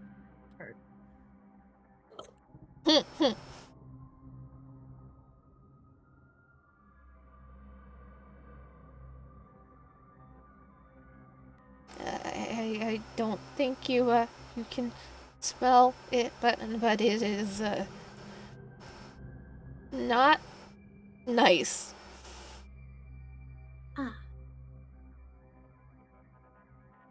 Well, pretty righteous. We should make our time in here short if possible. I have forgotten that scent is a thing that you all experience. I'd like to offer my condolences. Micken just like lifts the collar of his like outer robe and just like covers his like nose and mouth. Button offers him a little, like, essentially like wooden circular petri dish. Very carefully takes it. This would smell better. Is It's a petri dish of trichodermia fungi. It smells like coconuts. it safe to sniff? Yes. Just very slowly and cautiously lifts the petri dish so it's like not directly under his nose but closer to his nose. And like cautiously you just see sniff sniff. And his shoulders kind of relax a little bit and he nods. That is better. It is not hazardous to humanoid. However, in some environments it can be harmful towards the ecosystem. I hate to say it, I don't think that this is an environment that we need to care about. That is fair and true. all care for different reasons.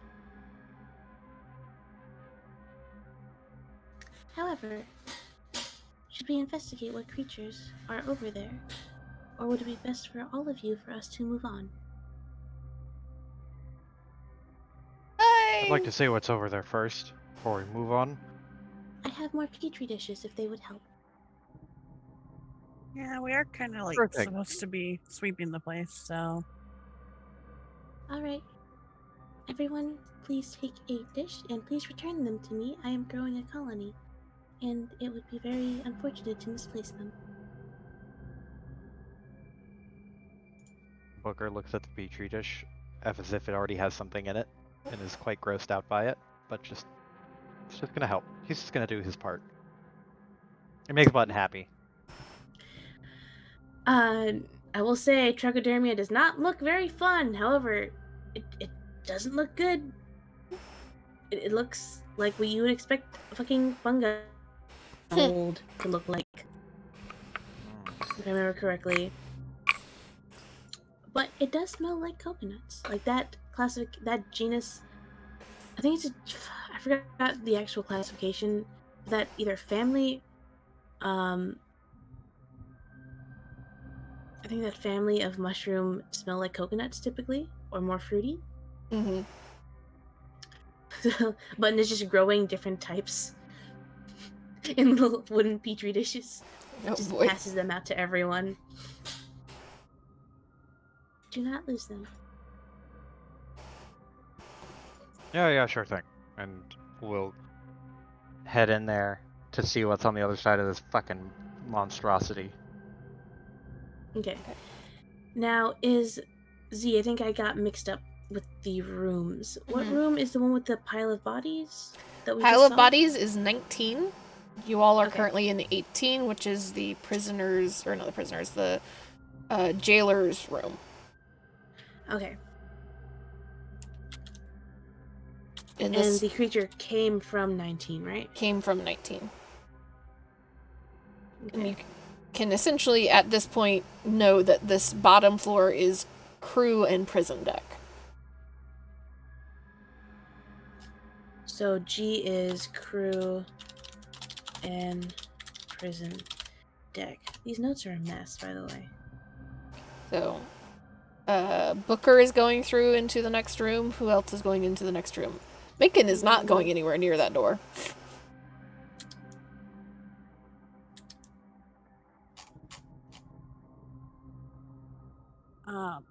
I'll leave it to you guys. I don't really like that smell.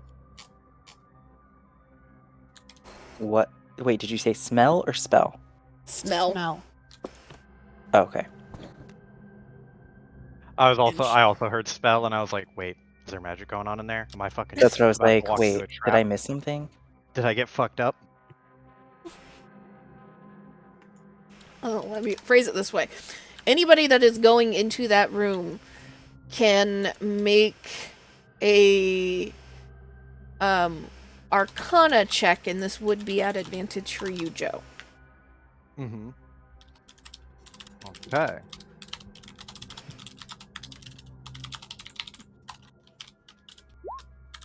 $23. Okay. Sorry, I'm also rolling. I'm just writing stuff down. 21. It's at Arcana, right? Yes. Down. Okay. So as you all venture into the room and you get closer to this pile of corpses, you all can pretty clearly see that, again, these are not humanoids. They have kind of wet flesh is left, a kind of sickly gray flesh that is not unlike that of a mind flayer's, but they don't have the arms and legs that you would assume a mind flayer to have. In fact, there's very little of the skeletal structure that looks anything like a two-armed, two-legged humanoid shape. So you can see hands, and you can see limbs. And takes a moment, but all of you kind of slowly narrow down that, oh, these are dead Sirlons. And this is a Sirlon.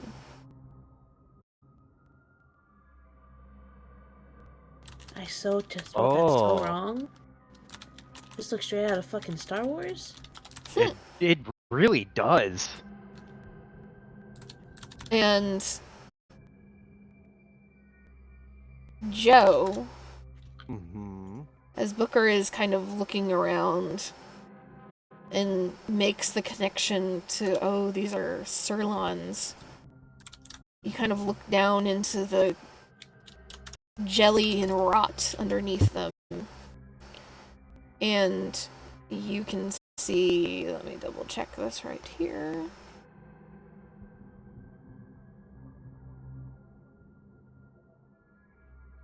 Almost hidden amongst the vitriol and nastiness, dozens of kind of gelatinous, marble-sized egg casings.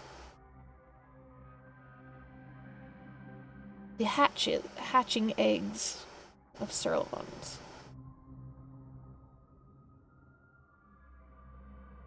Oh.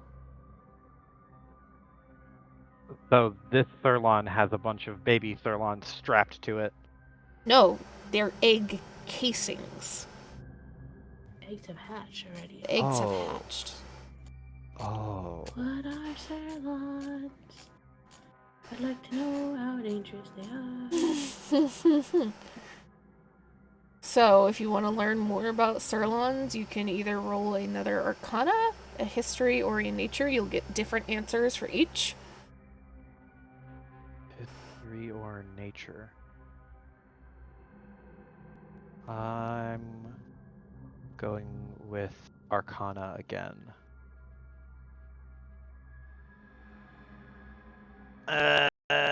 15. Hello, I'm back. Hello. Hello. Hi, I got cut off before I heard any explanation.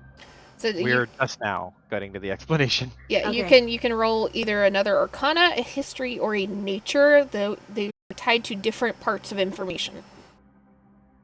They're all the same modifier to me. So, if anyone wants to take a crack at any of the others, I will pick a different one. I'm doing Arcana, because that's my specialty. Okay. Is anyone else rolling? Ben just did History, so it leaves Nature to you. Alright. Okay, some decent rolls across the board. So, let me pull this up. Instincts have been honed in from combat. So, Total Arcana, different rolls. History, Nature. So we'll start with History. Finn, you have a strange obsession with aberrations because of your pursuit of beholder eggs and other such odd ingredients. So you've done a little bit of research to kind of know the whereabouts and dangers of these aberration creatures. And you know that Sirlons were ejected from the far realm so far back in history that nobody can quite give it a date. And they, by and large, at this point, live in the astral plane that stretches between wild space spheres. You know that they are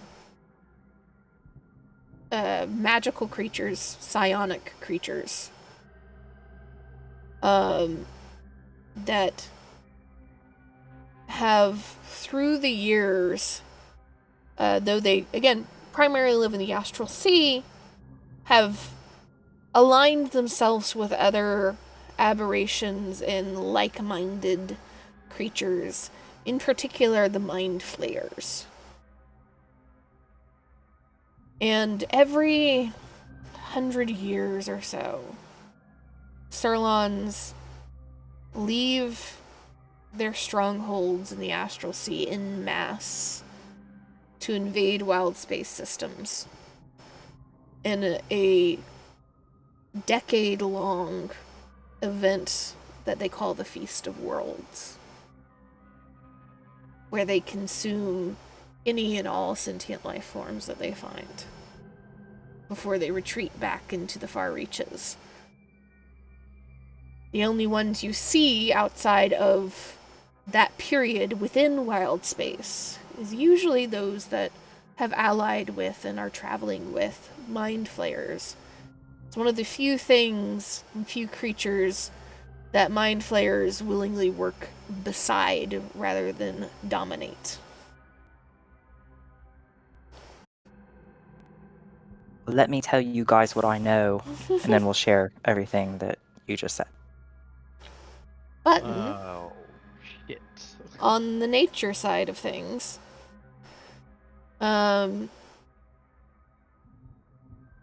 you know that because of how Surlons work with the Mind Flayers, that particular bond is formed because Mind Flayers and Surlons eat two different things. While the Mind Flayers are after the brains of victims, Surlons devour all the rest of it. And when a Surlon dies, as the corpse decays, eggs that have been stored inside the Surlon from the moment it became mature begin to gestate and incubate and hatch within 24 hours of the Surlon dying. And these hatchlings will then eat on the corpse and eat each other until only one or two remain. And those one or two, by the time they have accomplished that, emerge as a fully adult Surlon.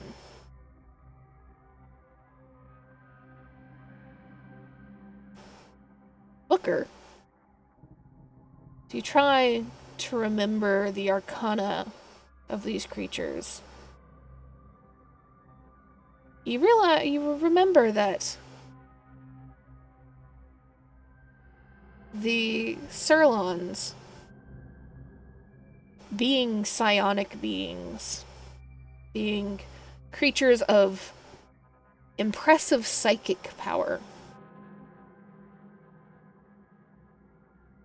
eat other creatures in order to ingest their memories and their being.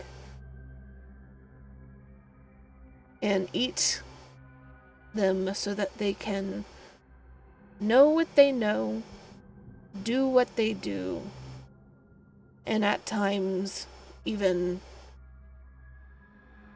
mimic them. Oh, fuck.